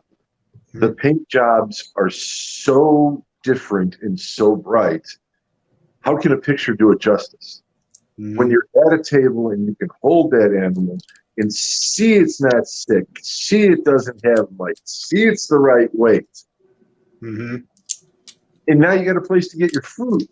The biggest thing when they shut us down, all I kept hearing is, I can't find food. I did 3-4 different just setups so they could do pre-orders. When it got too big, that's when I turned it to the drive-through. Mm. There's no insurance or anything unless I put a show name to it. So we put a show name to it. Pavilion, here we come. Yeah, it's definitely true that people buying bedding and rodents right now, it's hard to get a hold of, because of that's where you connected to people, was at the shows. People would wait for the show to pick up their bulk orders of bedding, or their a bulk order of frozen rats or whatever. And we've seen that as well, on our side, that people are just reaching out looking for stuff. The other side of it is community. Mm-hmm. I mean, let's face it. First of all, if you're a real animal person, you're a little twisted anyway. If you're a reptile person, you're a little twisted anyway. Mm-hmm. It's nice to be in a room with like-minded people. Yeah, that's something that Dave talks about all the time, actually. Yeah, sadly, honestly, like, I look at my friends nowadays, I don't really have many friends outside the community. Some of the best people I know I've met through this hobby, and I'm sure some of the better people I ever meet are always going to be through this hobby. Mm-hmm. I'd be lonely without this hobby. It's not the sort of thing you can really talk about to a stranger. You know what I mean? Like, they don't really appreciate it. I'm very surprised how many reptile guys are actually fish guys. Barcheck is one of them. I'm just starting to realize this. So I'm working on getting fish into my show now. That's smart. Fish is awesome. Honestly, I've talked about setting up reptile tables at fish expos because there are a lot of first-time customers that had a fish background. They start working with reptiles, and they're like, this is so much easier than fish. I'm just going to keep on working with reptiles. So I think that's a great market. I think there's a lot of people that transition over from fish to reptiles, and I think that's awesome. And believe it or not, the animal I can't keep at my show is large birds. They 1 or 2 eggs a year, they sell out right away and they're gone. Mm-hmm. So unless you've got 40 breeding pairs. Yeah. And some of that crap is really high end. Like a friend of mine just bought a black cockatoo, the black $15,000. I mean, it's yeah. Even something simple like what are they? The gray African Grays. African Grays. African grays. Yeah, they're like $1,500, $2,000 a piece. Like that's a fairly common bird. You know what I mean? Definitely. I really love your guys' reaction to $15,000 on a bird, considering how much money you guys have actually probably put into a single reptile. You're like, oh my God, $15,000 on a bird? Wipe Okay, his sweat off your brow? Like, that's like every day in this industry. I have got a question for you guys, and it doesn't have to be yours. What's the biggest amount you've ever seen a reptile sale? I saw a $33,000 cash sale For one animal? for one animal. See, you hear a bunch of stories, but I mean, Barczyk said he spent $100,000 on this, $100,000 on that. I didn't see the cash pass hands, so I don't know.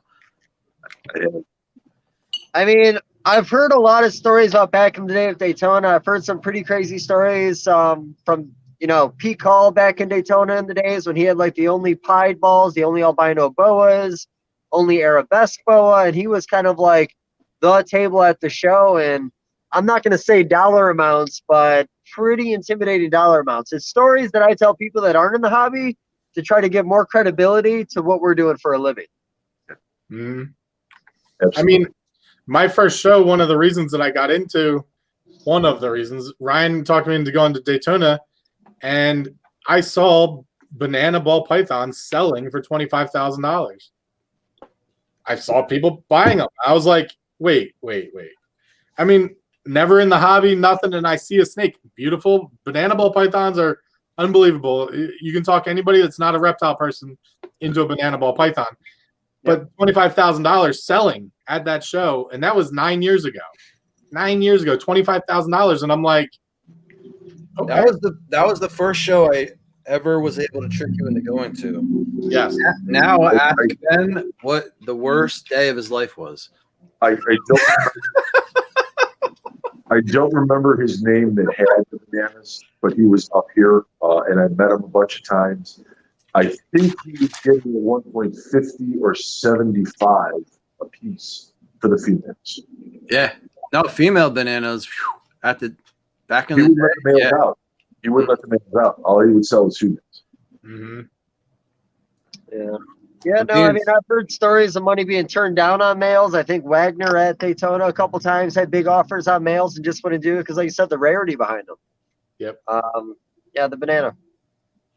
I mean, look what Barczyk paid for Pinstripe. Was Yeah, it 60 grand to get it into the country? Yeah. Can you imagine putting that gamble, that kind of money on an animal that you're importing out of Africa? You haven't seen it. You have to assume that it's out of the wild. It's weak. It's parasite ridden. You're getting it on a plane from Africa to the United States. Here's 50 grand. I trust you. And then you got to get that thing in, establish it, end up breeding it, and Prove it. something out of it. Like, Yeah. holy crap. You have to have a ton of faith. But if you look around, and every once in a while I catch myself doing it at a show, anything that's got pinstripe in it is because of him. Yeah. That's kind of cool. That is. We could say that about a handful of people too. All different sorts of genes. But yeah, no, you're right. Yeah, but pinstripe was one of the first 5, 6 as it started to pop. Mm-hmm. Yeah, for sure. And they brought it, what was it, 30 grand for the pies they first brought in? And, I think it might be higher than that. and that was like the first morph ever, and they didn't even know that it was genetic. Like, Was Pied the first morph? I think thought it was. I think there was some over in England, No, maybe I some overseas. I think Pete kind of picked them out from a few different places. I think the albino was first. Yeah, I think the albino or the pastel were some of the early ones, and the clown and the pied might have been around the same time because the clown was in 1999 by Tracy and Dave Barker, and yeah, like I said, there was only a few back then. I love Tracy and Dave Baker. Everybody loves Tracy and Dave Baker.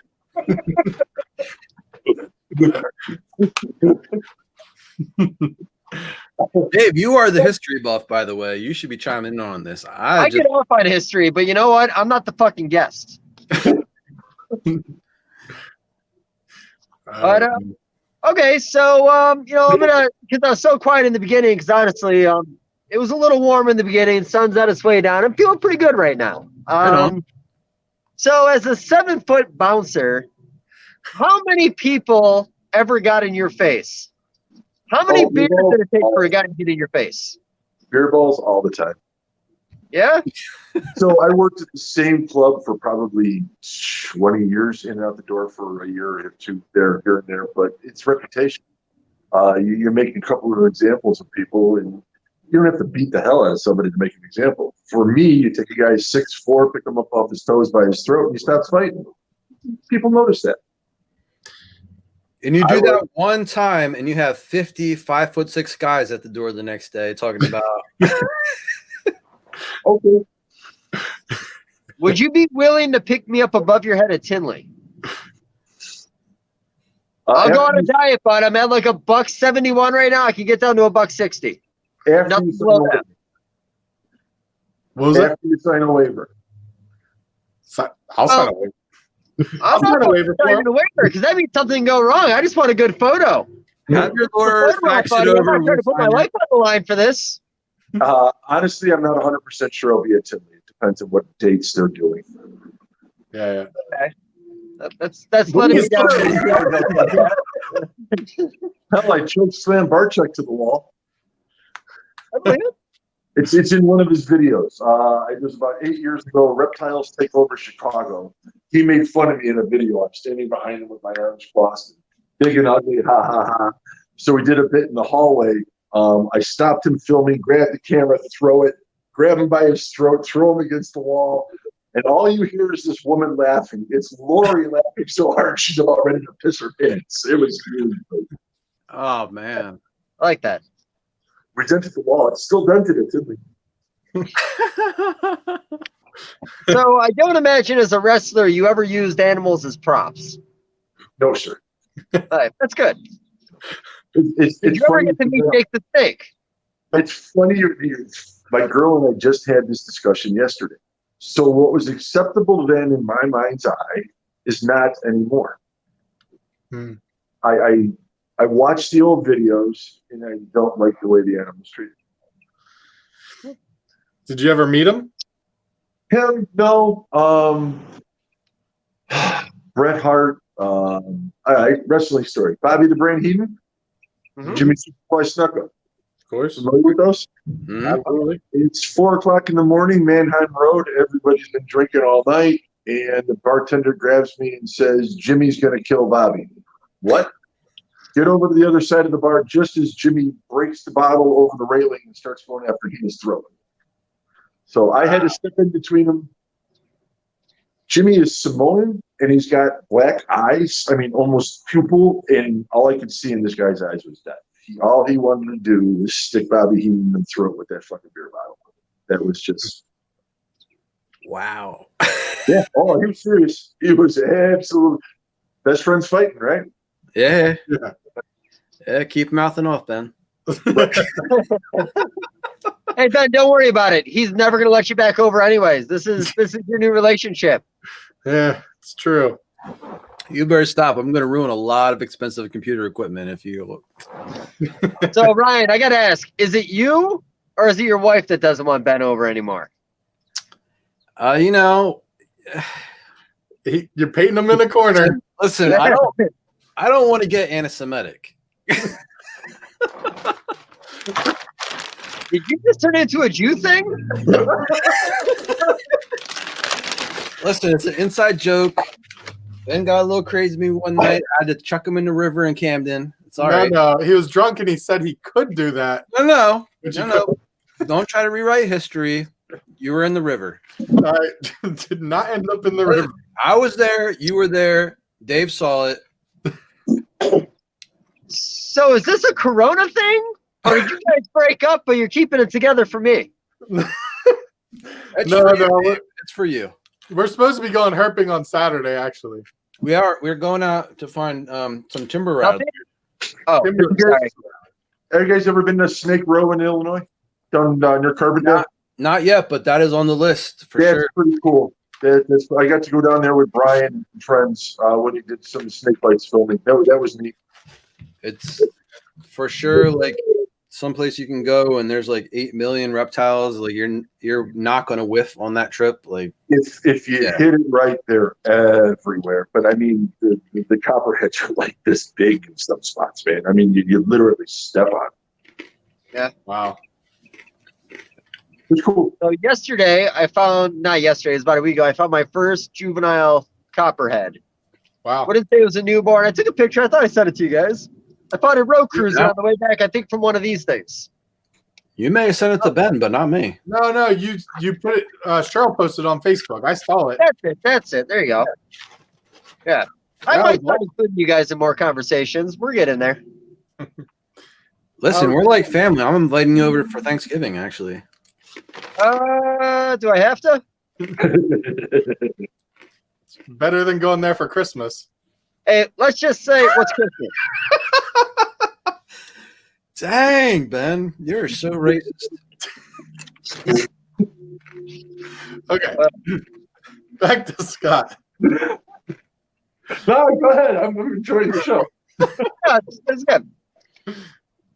This I'm is here Frank and I'm Kelly here all for over comic again. relief. I know. I feel like that a little bit. You may think that Dave's here for comic relief, but I'm really the one here for comic relief. There's a lot of truth behind that. I'm amazed and impressed he still has the mascot. That's got to be hot as hell. Dude, That's he has fortitude. I'll give it to you, man. You are committed. 35 minutes from now, it's coming off. Hopefully, we're all still talking. Absolutely. But okay, so you did a lot of herping as a kid. You got to do Snake Road a little bit older. Do you still get any excitement in going out and finding stuff, or is that kind of something you left when you were a kid? I don't have the time.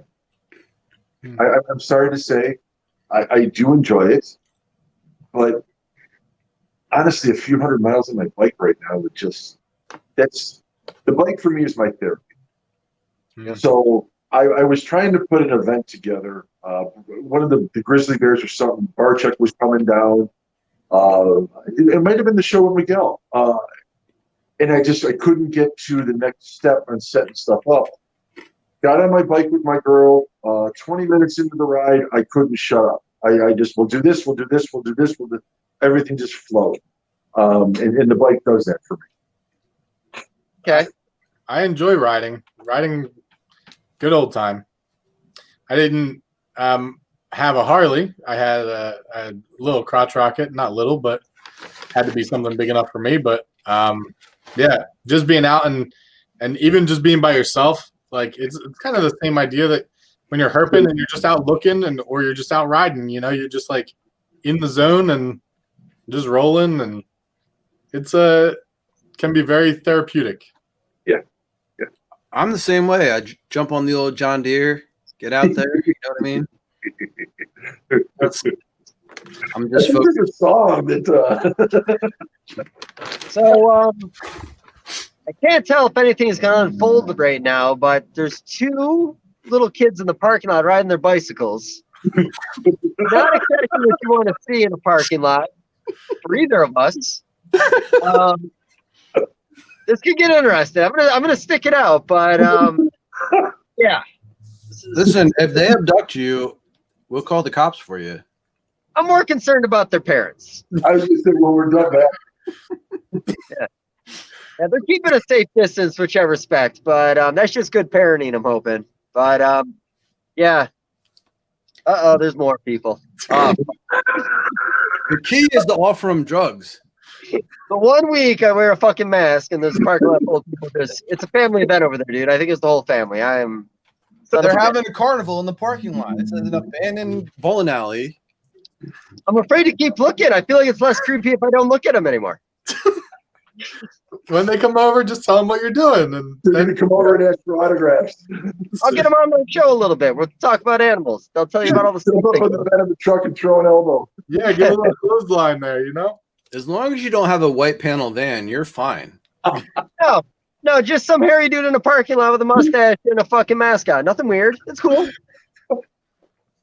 Listen, I feel like you made your own bet on this one. I don't know. I might have. I don't know if this is karma because I really don't even know what karma means. Yeah. This is good. Okay. We're in rough territory. So it's two little boys on bikes and two girls that definitely look like they're under the age of 12. Awesome. I feel like you got to get out of there, man. I feel like I gotta get out of here, man. I'm not gonna, but there might be repercussions. We have this all recorded. You know, if anything happens, we have. It is documented, and we will testify in court. Yes.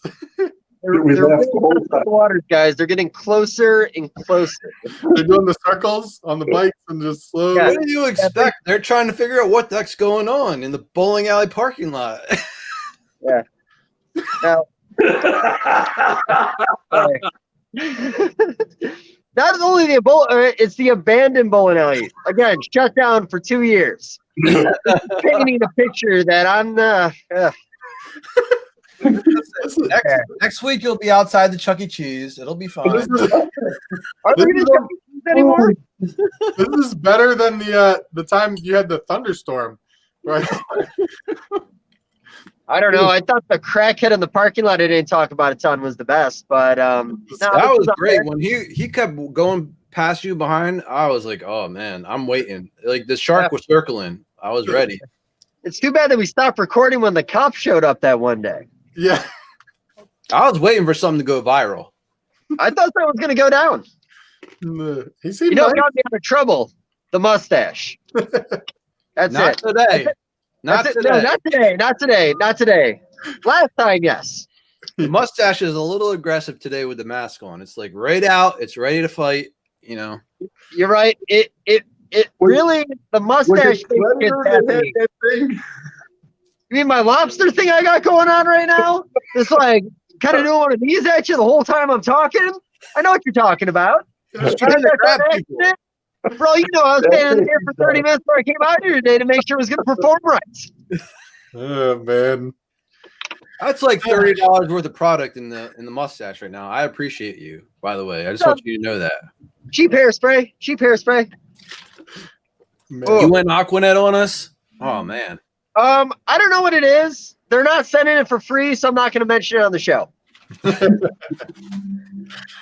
Oh man. It's hard for me to get back to Scott on this. One more time. Oh man. Yeah, the title of this episode is going to be the least reptile-related conversation you'll ever had on here. Yeah. This is a non-reptile podcast. But I it's feel full of that. laughs. It's full of laughs. Oh man. So Come on, man. Bring it back together. I'm trying to bring it back together. All right. So what do the shows look like in the future? What do you think is going to be the future? I know we were talking a little bit about if Daytona was going to happen, if Pomona is going to happen. We were looking up that Pomona's not scheduled now until January. What do you think is the face of shows in the next year? I don't know. I'm kind of making it up as I go. Yeah. So, and here's my problem in Illinois. It's confusing. So you can go to a bar and sit at a table with 10 of your friends, but yet you have to social distance 6 feet. So you know how it gets. You're going to have groups of people talking. I've actually hired security just to keep walking through. Hey, if you're going to talk, you got to go outside. Keep the show for people with their animals and buying stuff. Great to talk, but I don't know. It depends on how they open this. If it's supposedly we're going stage 4, which means half capacity. I don't know. It could work, but now you got to stand there with a clicker for every person that comes through a door. I got to do temp readings for fevers. I got to have hand sanitizer stations. Good luck finding hand sanitizer. It's, I don't know. There's a lot of strange rules in Jersey. I think right now you're allowed 50 people in a building. But I think that's supposedly starting this weekend anyway. 50 people in a building. You can have 100 people gather outside, social distancing. Or if you could have 100 protesters together. So there's a different number for protesting compared to just hanging out, which is such a weird thing to me. But None of it makes sense. yeah, and then I think we're supposed to be going to a 30% capacity sometime soon. And so, yeah, it's very tough. And especially for the vendors, you know, how do you plan like last minute? We were talking about this for the Battlefield show. Gettysburg, Pennsylvania has a Battlefield show, right? Good show. We went to the first one. Second one got canceled. There's supposed to be another one here in July, middle of July. And it's like, we don't think it's going to happen. You know, we want to say it will, but you can't pull the trigger last minute, like with animal vendors. Like, you just can't. So it's a very tough situation. It depends on how you do it. Because of the feeders and so forth around here, I kind of felt a responsibility to the customers to try to at least get them that stuff. So Sure. we did live feeds on, hey, we're going to be here, put your pre-orders in for this, this, and this. Once we got to the point where we had enough interested, we did the drive-through thing, and it was pretty cool. I mean, the first one we got 300 cars through, and I shut a lot of people up. A lot of people going, how is this going to work? It's never going to work. It worked. I mean, it wasn't great, but what else are you going to do? Yeah. No, that's a good point. So just find what works. And hopefully August, maybe I'll have a regular show. That'd be great. Yeah, that's what we're hoping. Daytona is the first regular show we're hoping for. And if it works out that Tinley is the same weekend, October, and we're running, I might try to bring baby kangaroos in for people to hold. Baby kangaroos. We could run over. It's It's not good. far apart. Could make a cameo for a kangaroo. Hour. Yeah, an hour. Yeah. No, I'm sorry, man. They got my insurance canceled. I had the same company for 14 years, never a claim. I renewed my policy. My agent calls me up. You're dropped. Why am I dropped? They want all your vendors to have liability insurance. There's not a show in the country that does that. I don't care if it's Comic-Con, Tinley Park, Pomona. None of the vendors have to carry their own. Yeah. So new insurance was double the cost. They kept $2,000 of my policy for expenses, Wow. all because of HSUS. So I know you were joking. I just tried to be good. I apologize. Don't worry. Hey, here's the cool thing. It's not live. He could cut it out. It never happened. I Good. felt like that was a golden moment, though. I don't know.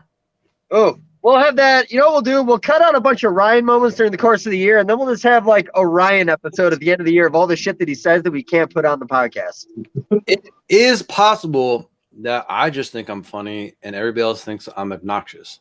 So No, Ryan, you are funny. But today, you're interesting. really, the guy with the mask says I'm interested. All right. But so talking shows, I don't remember what show it is in Pennsylvania, and I'm sure they still run the same rules, but a walker got bit at a show, probably by like a ball python or something simple. And because of that, you are no longer allowed to let people handle animals at the show because the guy's insurance wouldn't cover it anymore because they did get sued and they did get that guy a bunch of money. That is a true story because I've done that show. It's a Pennsylvania show. It's more towards the East Coast. I think it might have been running the same weekend as a Hamburg show or the same weekend as a Pittsburgh show. And me and Tim Kuppenhofer doubled down and did both. I can't remember what show it was, but as you went in, they're like, do not let anybody hold anything. It's off limits. And there were a lot of people that just were pissed. That's probably Oaks. It might have been Oaks, actually. I think you're right. Yeah. Should've been- I think we don't have a lot of shows in Jersey because we have way crazy laws. Like, I think there's one up in North Jersey. I'm not even sure if it's still happening, but like, you're not allowed to touch an animal in New Jersey. Like, even if you're an educational, like there's a no touch policy. So like, it's the same thing with shows. So So Illinois came up with one, and I still haven't gotten a clear answer to this. They want any python in a shatterproof display case. Plexiglass is pretty shatterproof. What's the you can break plastic? Who defines shatterproof? Like, what does it have to be? Ballistic grade? Like, They won't. They won't. They've been trying for 2 years to get Scott Ballard to clarify that. He won't clarify it. wow. That's an interesting one. So I remember there was a couple guys in New Jersey years ago that were trying to tell us about a show where you showed up with your animals. This is around time that I think the Ben Siegel auctions really started taking off. Mhm. He wanted you to come out to the show. You would hand the animals up on stage. They get auctioned off, sell for whatever they sell for, and then he took a percentage of every sale. Interesting. I don't think it ever happened. Somebody tried to do a live feed recently, I saw, or is that what you're talking about? Oh, no. This is like 8-9 years ago. He wanted an auction setting show. You brought whatever you wanted auctioned off. That was the entire show, just a big auction thing. And then he took a percentage of the auction at the end. I can see that because we have, the livestock auctions here and stuff like that. Like, Yeah. moving that into the reptile realm. Yeah, I guess if you wanted to do that, sure. It could be. But yeah, the viral one, we talked about that when Dov was on, Kaufman. And yeah, he was talking about how he was going to go on there. We were going to crash the show and kind of cut him off and do our own interviews and take his idea, even though it was my idea at the time. But I don't know, he stole it. I don't remember what. But I actually never even heard anything about that. Like it's not a unique idea. Even your idea of a drive-through show, like honestly, that is a very unique idea. Not many people would have come up with that. Yeah. And like you said, it's the one thing with this hobby, and I know I've said this on this podcast before, is it's an ever-changing hobby. It's adapt or die. We don't know what's going to change. We don't know what species are going to be interested. We don't know what the rules and regulations are going to be. You just kind of have to go with the flow of whatever this is going to be. Yes. Yeah. Absolutely. And I think we got problems coming, to be honest with you. There's a lot of shit happening, laws and regulations. They got a big hit for USDA. So when you have a USD permit, I had ring-tailed lemurs and skunks. So skunks I have to do programs with. Now you get somebody that wants a program, you fill out a piece of paper, you send it to DC, one person approves it, sends back a date. If that doesn't work, you have to refile. Well, if you have to run 10 of these programs a month, 20 of these programs a month, how do you do that? My buddy, I'm not going to say who it is because of, is actually thinking about getting rid of his tax ID number so he doesn't have to deal with the USDA bullshit. And he's in $1 million plus business. Wow.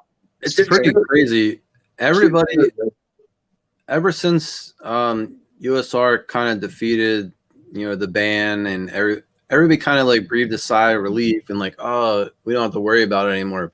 But HSUS has been doubling down on local stuff, like at the state level and county level, and these things are passing without us even knowing it. And it's like, they seriously, as much as I dislike what they're doing, they have a great strategy. Because mobilizing the local people at such a small level, like nobody shows up to city council meetings. Nobody shows up to.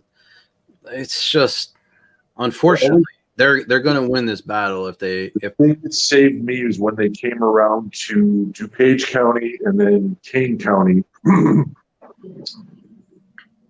Something happened with Jim McGuire, and if this gets back to him, it gets back to him. But he's changed. He definitely hung my show out to dry.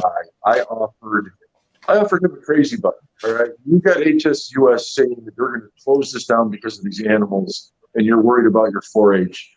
Well, here's the button to all these animal people that are willing to get in these people's face. In 24 hours, I had 30 people show up and 76 testimonies about my show to confront this board with, and he would never let me do it.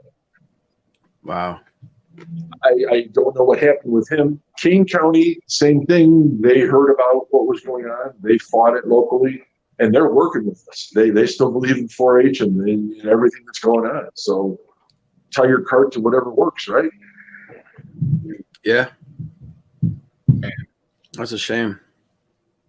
Yeah, no. Like I said, it's not like we have it easy, but we have it easy, and a lot can change. And Quickly. for the most part, there's no stopping. And even like putting things into consideration, like Europe market, you have to have animals in a certain size container based on the length of the animal.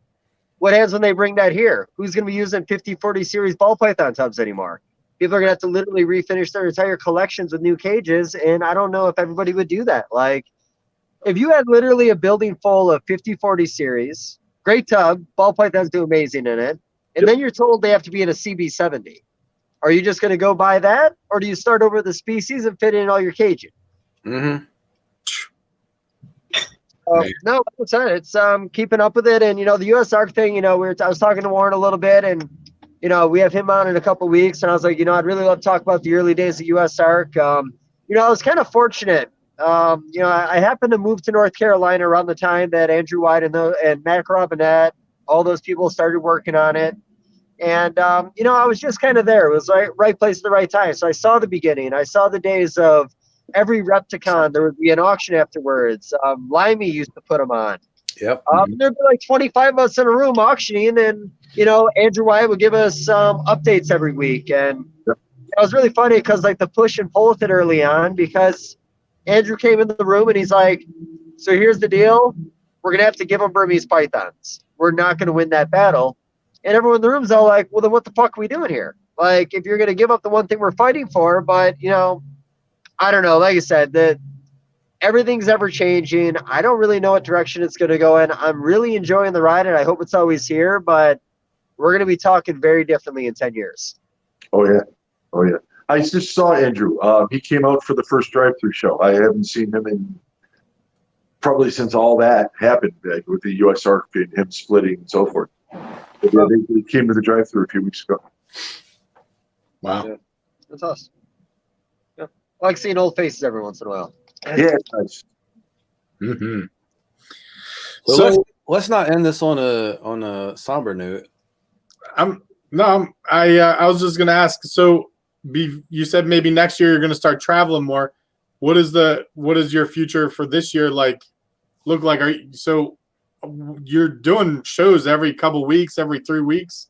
Like, you're gonna travel in between those and still do the shows, or are you just gonna? Oh, of course.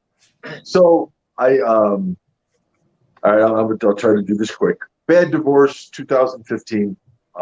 Just out of it. Took me 3 years to get it done. She wanted my business. She wanted the show. I did everything I could. Got to keep my horse, my car, my business, and she's gone. So now it's rebuilding. We hit this damn virus, and no paychecks for 3 months makes it a little difficult. Yeah. So I would love to finish the bike. Motor work needs to be done. I've got 88,000 out of 2006, and she's a little tired. But I just want to see stuff. I want to get out and enjoy the world. Hey, man, Jersey's beautiful this time of year. You say that to everybody. No one is ever going to come to fucking New Jersey. Okay, that's probably true. Everybody in the world is coming to the abandoned bowling alley, but nobody's coming to Jersey. It's like 4 little kids, a crackhead, and a cop. That's it, bud. And whatever the hell that mammal was I saw a week ago, and I still can't explain what it was. Yeah, that's true.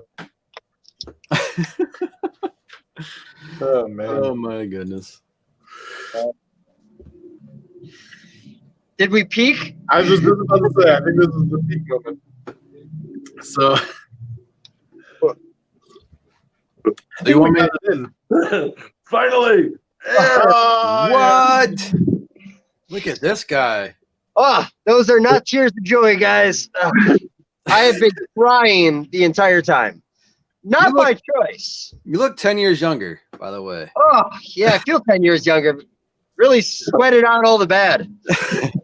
Oh, about the same amount of hair, though. That's kind of a bummer. Try getting body slammed with one of those on once. Oh. Oh, no, that's the opposite of what I'm doing that, actually. But that's cool. Like I said, I hope you don't drop me. I'm going to try to take you up on your offer of not dropping me that you said earlier. We'll see. Yeah. Hey, how about this? Can I pick you up? As long as they have something soft and squishy to land on, sure. So Ryan We're can not be trying there. to win a competition, but we're really just talking about tippy toes. I just want to see your feet come off the ground. It's literally just going to be a picture of our shoes, and your shoe's going to be like an inch off the ground. Leaning on a table to hold myself up. No, I could definitely get you up on my shoulders. I'm just saying. Do that. I'd like to see that. I'll take on that. If you do that, I'll donate $1,000 to US Arc. Deal. It's on the record. I'm not paying for your Achilles though, bud. I'm telling you that right now. Your sciatic is screwed, but That's cool, bud. You never use it anyways. It's very true. But well, like you said, the hardship of this Corona thing's a real motherfucker, and like you said, every aspect of life is just kind of not real. It's kind of to say, but we're Americans and we don't like being told what to do and not being able to do anything for 3 or 4 months. I feel like people are just got a little bit of built up anger. We've been trapped for a little too long, and even talking about reptile shows, I was talking to someone the other day. What's going to happen to movie theaters? Are we ever going to go to the movies again? Are they all going to shut down? God knows when they'll ever open a movie theater again. Supposedly 2 weeks We're here. going to go away. Supposedly 2 weeks here. 2 weeks? Half capacity. Okay. they said United Artists is folding up. I don't know. Yeah, I know Regal's suing like Netflix and stuff. Really? Yeah, And they said they were going to close down too. Regal's suing because I believe, don't quote me, but it's because of they're releasing movies straight from production to streaming, and that's where the movie theaters, that's what they had. They would get the movies first, and they have a deal saying you got to give us the movies first, but they couldn't have open theaters, so I guess they could pull the monopoly card saying that streaming services are conspiring, blah, blah, blah. It's going to be interesting to see what the world looks like when this is actually done. Yep. How many businesses make it? How many don't? Yeah. Small business especially are going to hurt. And you know what? And I will say this. So episode 1, we had Bob Vu on. And Bob Vu, we kind of talked about what we thought the next few months are going to be like. I was a little on the negative side. I wasn't very optimistic. And don't get me wrong, some people in this business, certain aspects have suffered. But for the most part, cooping people up in their house has just made them sit on their computer and buy animals all day. Sales have been fine from that, but again, when you talk about the show series and all the other things that are just part of this community, there's a lot of other people that have suffered to this, the educational stuff. And not only the educational stuff, but the smaller guy who's still trying to make a name. The Brian Barcheks have their customers and will get more customers because of who they are. It's the guy starting out with his first, second, third, fourth year breeding, finally getting the project going. And, oh, by the way, you can't sell anything for 6 months. Oh, what? Yeah. No. Oh, The I got education, nothing to say. I just mumbled. the education thing is huge deal too. What you're saying there, Dave. We have friends that run. They have a bunch of animals in Jersey here, and they do a lot of educational shows, and that's like half of their business. And people come and visit their. It's not like a zoo, but it's like just a big warehouse, a bunch of animals, and they come and they bring people in. They have a brick and mortar. They do have a brick and mortar. That might save them from what I've been hearing with the USDA stuff that's changing. They can still do their educational programs on site. They won't have to leave, and that could save them. So for right now, they're like really, really struggling because nobody's allowed in their brick and mortar place. So they've been doing online like video, here's this animal, and showing the kids, like showing educational kids stuff and talking to them, but it's just not the same, like kids seeing it on a TV. You can see you can YouTube anything you want. The tactile experience of holding the thing and having that one-on-one experience is what really sells it. Like, and now you've just described the show. Yep. There's nothing quite like it, if you got the bug, the reptile hobby, the first time you walk into a decent show, you're hooked. Mm-hmm. Hmm. Absolutely. Yep. Especially if it's a 2-day show and you can end up in a hot tub or something. I tell you, hooked. That's what I'm talking about. This is how that happened. Kind of wish Dave is, the mask was still on, so I wouldn't have to actually give you facial expressions when you say shit like that. Dave is looking like he doesn't know what we're talking about, and you're a Hey, liar. I've got Sir. some hot tub stories. I'm just not going to talk about them. You are a liar, sir. No, you're right. I talked about them a lot, actually. For shame. That was last week. If you were next to me, I would glove slap you right now. Pretty special, buddy. Hey, 2 weeks.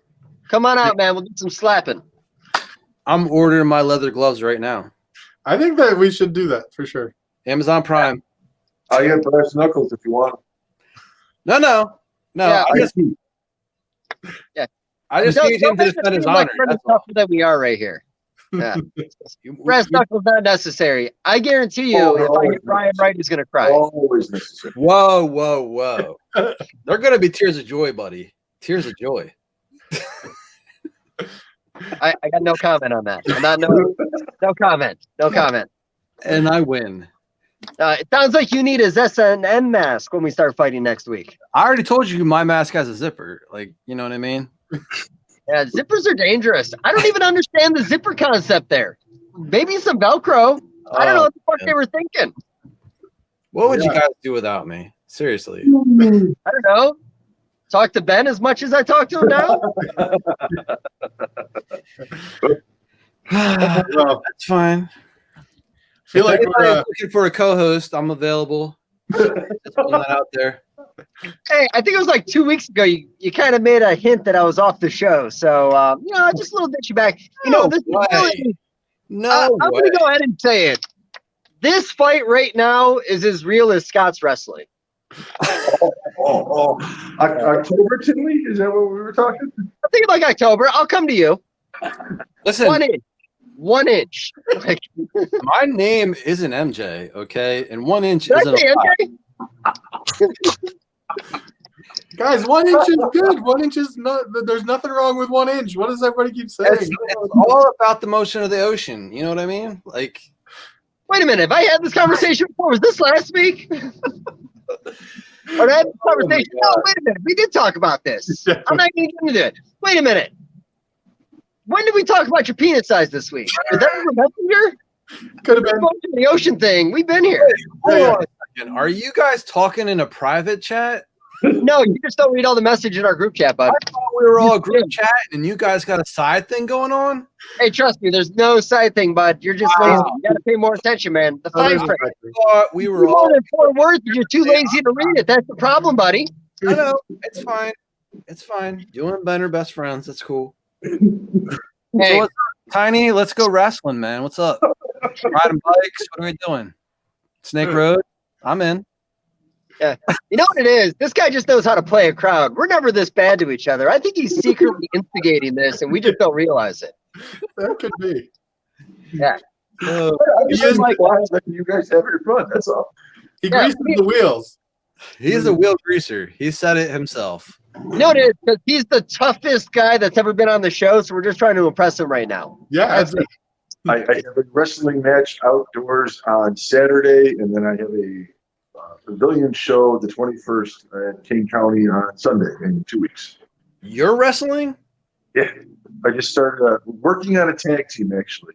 Oh, wow. I did Wow. not know you were still wrestling. I thought you were just promoting.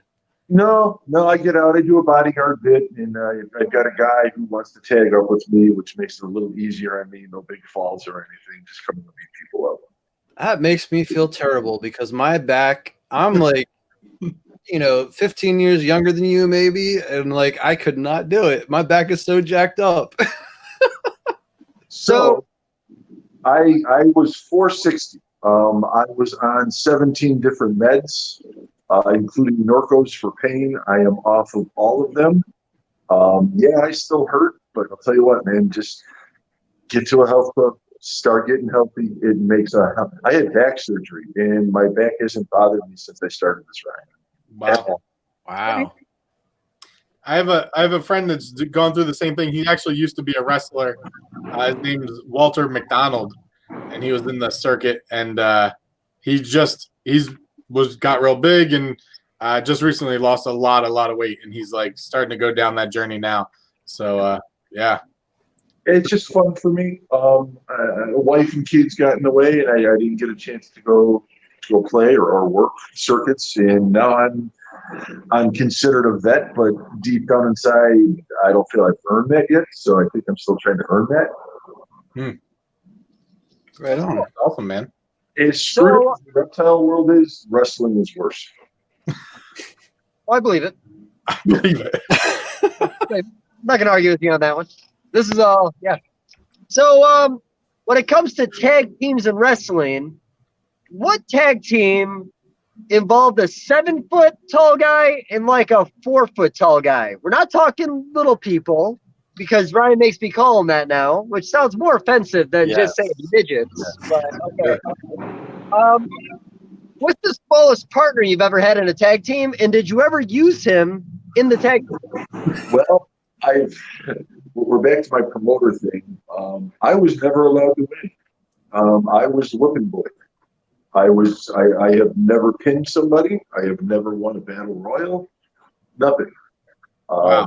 This new group is using my size, and I'm having a blast with it. Huh. So what was the shortest guy you've ever tag teamed with? I've never done a tag team. This is my first tag team. Oh. So, what's your wrestling personality like? Opposite Can of we get a taste? I am an asshole. Okay. I always cheat. I don't care how close to a finish we are, how beat up the guy is. Brass knuckles come out, one good whack, you're out. That's it. Stand on your chest. 1, 2, 3. That's it. Day's over. Okay. Sounds a lot like Ryan in my relationship, but Listen, interesting. Dave and I tag team all the time. I don't. Yeah. I Not really in a don't. cool way. There's no girls involved. Yeah. Whoa! Cut that part out. We're not cutting that out. So you're going to edit this. It's going to be about 45 minutes, right? No. This is going the whole way, man. Like Yeah. this is I'm the not finisher talking right like one or here. two little things, but not much. No. This isn't foreplay, man. We're finishing. Okay, that's the thing right now. So Is that a pun? Did you just pun? I don't know. You tell me. Felt like a pun. I feel like that was a pun. Oh my god, this has been fun. Yeah, like that. This had the Megan feel or the Megan Kelly feel to it. Just we got a little Listen. off topic, and then we kind of went with it. The we're not gonna best get a lot of views podcast on we've it. ever done. Best I'm podcast. not the one that showed her with a wrestling match. I'm just saying. Have you ever had a wrestling match at a reptile show? Actually, I've tried to pull that off. It didn't quite come together. Okay, good for you. I like the way you think. What's your costume look like? Different. Anything out of the box, and I think that's the hardest part. Shows are just shows. You've got tables, you got animals, and you got people. What do you do to make yourself stand out? I For think me, you dress up a midget like Brass Knuckles and throw it at somebody. That works. I like that actually. That's a great idea. That'll offend everybody, and that's you. Those are words that came out of Scott's mouth. That's not me. I may dress up as Brass Knuckles for next Halloween. And then Scott will have to throw me. I don't know. Scott will have to continued. throw me. I don't know. Hey, you know what? That's another thing. Will there be trick or treating this year? Are kids going to be allowed to go door to door to get candy anymore? Or is that whole thing over now? Hey, not even. Our parents want to let them. Yeah. So do we have to start over talking about trick or treating now that Ryan ruined it with school? No.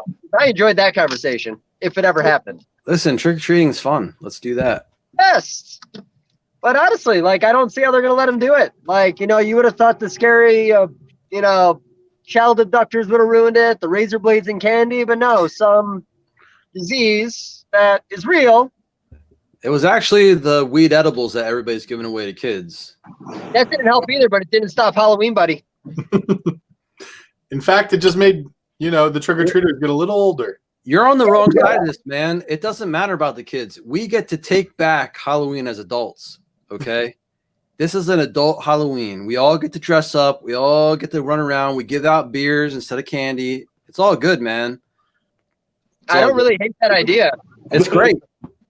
It's a nationwide taking back a Halloween. I'm in. It's happening right now. Ben heard it. You were there. The Tiny movement agreed. starts here.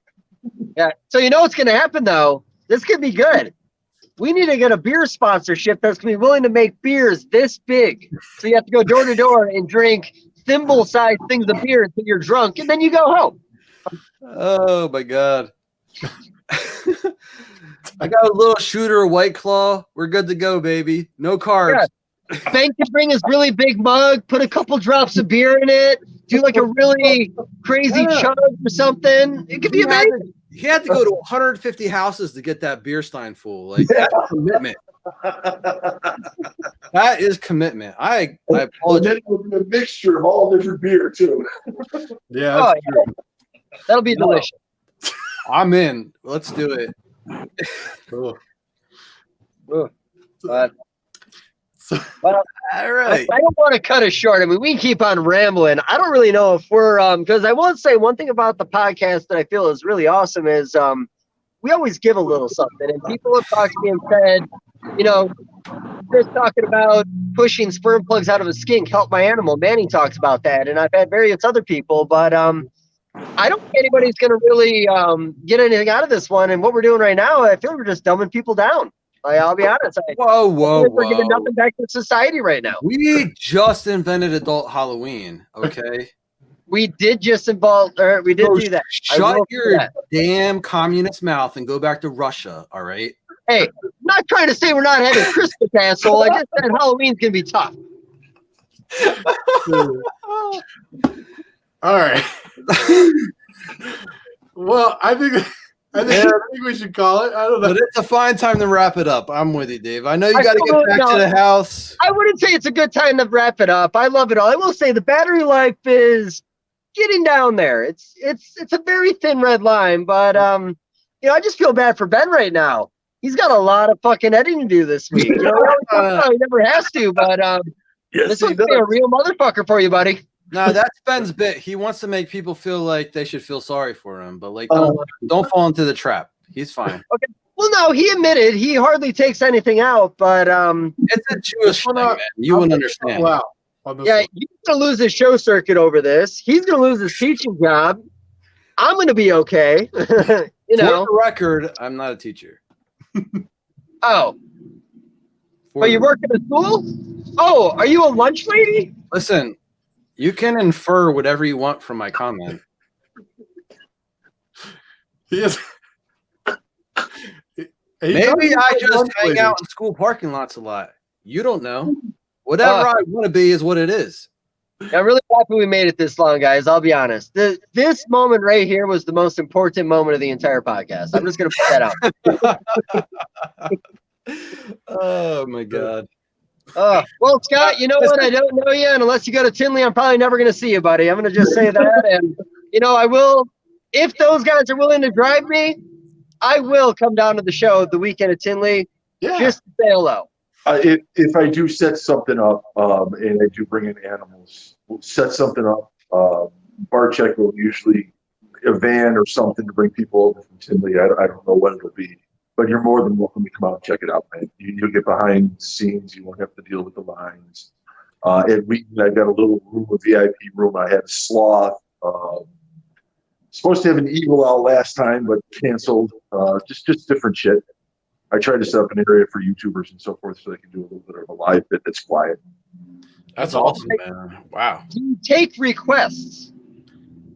Shit, that's tough. What's That's your tough. request? I didn't have a request. I was just asking you to take requests. No. What's the request?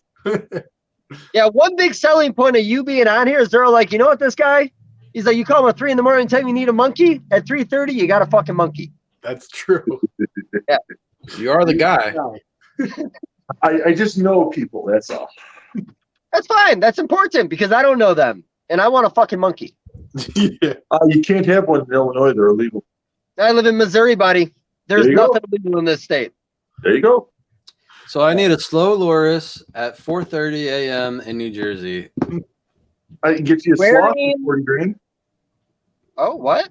I can get you a sloth for 40 grand. 40 grand.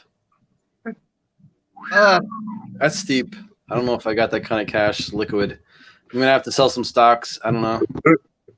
so can I get like a two-toed sloth for half that? No, 40 grand gets an asshole male is what 40 grand gets. Mm. Well, I got one asshole male. I don't need another one in my life. I'm working on a baby sloth for someone, and I'm guessing it's going to be somewhere between 50 and 70. Wow. Wow, that is. I did not know sloths went for that much. Find one. Yeah. Exotic pets, man. Captive bred. There's 4 guys in the country. Yeah. So you're saying that's a good project? Yes and no. When you realize how much space and how much food and how much care, it's you got to be a zoo nowadays. You can't. Mm. Sounds like being partners with them. Listen, I watched a documentary, and Oh, yeah, we're getting there, buddy. they sit in one tree, and they only come down to take a dump. Okay, like it's not a lot of space. I hear when they work at the DMV though, they're real annoying. I got a joke to tell you. Oh, 30 minutes later, the episode ends. Let's do it. I'll be honest. I've tried to end this 4 times, and by not ending it, I've just become meaner and meaner. We may never recover from this episode. yeah, it's gonna be great. Look, Dave's out. He said it. He's quitting right now. No. I'm not quitting. I'm not quitting, Oh, everybody. we got to If I was next week, I was forced out. We need you, man. You're the glue. Yeah. We You're made it right. 10 episodes, guys. I'll say that's pretty fucking good. You got farther than you got with MJ. I'm tell you that. Wow. Don't worry about where I've been, buddy. Worry about where I'm at right now. We have like 4 more that were planned with you, so we're gonna at least do those, and then we're gonna do a I'm bunch going more. to at least stick around for Warren Booth. I promise that. That's going to be an epic episode. Yeah, I'm looking forward to it. yeah. That might be our first episode where we actually drink beer together. Mazel tov. Yeah. Sounds What are you great. drinking, by the way? Can you tell us the concoction? Like, what do you got going on in there, buddy? A little Kool-Aid and vodka? Why do you assume that I'm drinking? We all know I you're am- drinking. Okay. I am personable all the time. I'm funny. I am the life of the party. You guys are lame. Scott, So first thing, Ryan, I've never called you out on your drinking in every episode we've ever done, for the record. But today, you told us you were drinking, so we brought it up in conversation about 7 times. Can we play back the video? I'm calling shenanigans here. we did bring it up. Yep. You, All right. So for the record, I get a liter of water. I put a Zip Fizz in it, which is flavor and vitamins, and then I dump a lot of vodka in it. Yes, that is true. Okay, so you kill every vitamin with vodka and then drink flavored water. No. That amplifies the vitamins. I don't know what website you're watching, but the websites I listen to say vodka plus vitamins equals better. Listen, if it wasn't for Cheryl, I wouldn't have a herd of turkeys in the backyard. Okay, like she's kind of my Sherpa, actually. Yeah, so we and thank God nobody watches the show, so I can tell stories I'm not worried about my neighbors listening to. So we had 3 peacocks show up on the property yesterday. Cheryl's response: get a net. So it proceeded on us running through the woods after peacocks. I got this fucking close, by the way. I almost got the female. And then our neighbor saw what we were doing. Not the neighbor who owns the peacocks, but our go-to neighbor, a guy named Terry, real great guy. And he informed us it's the neighbor's peacocks, and we left him alone at that point. But if I caught it, I can't guarantee she would have let me let it go. It might have ended up in the barn. I you feel know how like loud they are? they're on your property and you caught it with a net. I feel like you own it at that point. You know what? There's like 100 people in this town. You piss off one person, the whole town hates you. I'm not going to do that quite yet. We're only like a year in. If there's We're only 100 kind of people near there, neighbors.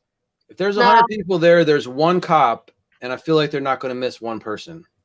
That's Yeah. all I'm So saying. here's another really fun fact about my town. If you guys didn't already figure it out from the bowling alley, out of 107 people, 10% of them are sex offenders. Yeah, I got you. That's like one sex offender per family almost. Like, the math- numbers are staggering. It's absolutely insane. The math works out for sure. You're a lunch lady, bro. Was that? You sure the math's right on that one? No, they make you go through courses. I'm pretty sure I'm right. Oh man, We're not counting tater tots over here, buddy. We're talking about real math. Scott, I feel like are you having fun watching this? This is like Scott's just here for the ride at this point. Like I said, more than likely, at an hour and 45 minutes in, we're going to cut the rest out. This is going to be like deleted scenes when we're popular enough where people want to watch our deleted scenes. Well, Listen, I felt like I was on your side with the peacock thing, man. You could at least back me up on the tater tots. I don't know. I'll be honest, I haven't heard half the shit you said. I'm usually just trying to figure out how to fuck with you. I'm kind of just doing my own thing. I apologize. Dude, Hey, seriously, I cannot wait till next Tinley. This is gonna Oh, be awesome. Scott's talking. Hey, Scott's Whoa. talking. Shh, shh, shh. What we got? the peacocks. Is your neighbor close enough? You hear them at night? Do you hear them scream? Yeah, we actually thought it was stray cats looking for a little sugar every night, but no, peacocks the whole time. they're loud. It's supposed to be like a woman screaming at night. Yeah, it sounds like a cat in heat. At least that's what I got out of it. And it was in the woods, and yeah, eventually they wandered into our yard, and then, well, their life will never be the same. Man. Oh man. Well, All right. Well, you I ready to think- take us out, Ben? I think we should shut this one down, put it in the books. I think we really do appreciate you coming on, Scott. It's been fun. You have a lot of knowledge about a lot of shows, and you have a lot of connections, and we enjoy talking with you and hanging out. Hopefully we can do this in person again at some point, where we can just hang out and chat it up and maybe see some rhinos or whatever. We'll shoot for something for Tinley. Like I said, if my show matches, and I'm still at Wheaton. Unfortunately, Kane County doesn't have the space Wheaton does, and this will be the end of the kangaroos and stuff. There's a track outside, might do camel rides, but the holding stuff is probably the last of it. Okay. Well, Sucks. we will do the best we can with it. I mean, Yeah, no, you guys are more than welcome. Like I said, we'll figure something out. absolutely. If nothing else, we'll get kangaroos 3 a.m. in a hotel room or donkeys or who knows what. But hey, Scott, just for the record, you ever come back on again, I promise I'll do a little more research. I promise. All good. It was the heat stroke. It's all right. Yeah, and by the way, I remember the exact moment you brought up drinking. It was 30 minutes into the podcast without me saying a single word, and you letting us know how you're doing all the work while drinking. Well, I kind of carried the episode. That's fine. Man. It was too hot, honestly. I was just trying to keep it together over here, guys. I apologize. There was nothing going on up there at all. It's changed me forever. I just try to introduce a little levity. That's all. We appreciate your levity. That's why they hire me. You know what I mean? That's why you hired me. No, you're right. I'm sorry. Your mustache just made an aggressive gesture to me, and I apologize. No, you're I right. apologize. I apologize. No, you're right. Where Dude, is this going? dude, put the mustache down, okay? Just relax. Everybody, we're all friends here. Oh man. Yeah, you're way funnier after 2 drinks, not 3, buddy. So We cut all this out. You know what? This is us fucking around at this point. We're not actually going to put this part on. Our goodbye was our goodbye. all right. So this is, even though we're still recording, this is us just fucking about. But, no, yeah, God, like I said, I don't know a lot about you. I just knew you had that really big chair, and it was a very impressive chair. The wrestling thing's very fascinating, though. When I come down to your show, you want to throw me out? Maybe drag me up on my leg? We can put one of those mini skateboards underneath my shoulders to make it easier for you. Nah, You can handle it, can't you? I bet you can handle it. just grab a foot and just drag. It's drag, man. Don't feel bad. I'll wear a bad No, shirt. I I'll wear a don't. black shirt that day. Absolutely don't. That's I'm awesome. not about putting a little pain into somebody. That's cool. And trust me, man, I put on a really good show. I will fucking throw a hissy fit, and I promise. Perfect. Potter will love that in the middle of NARBC.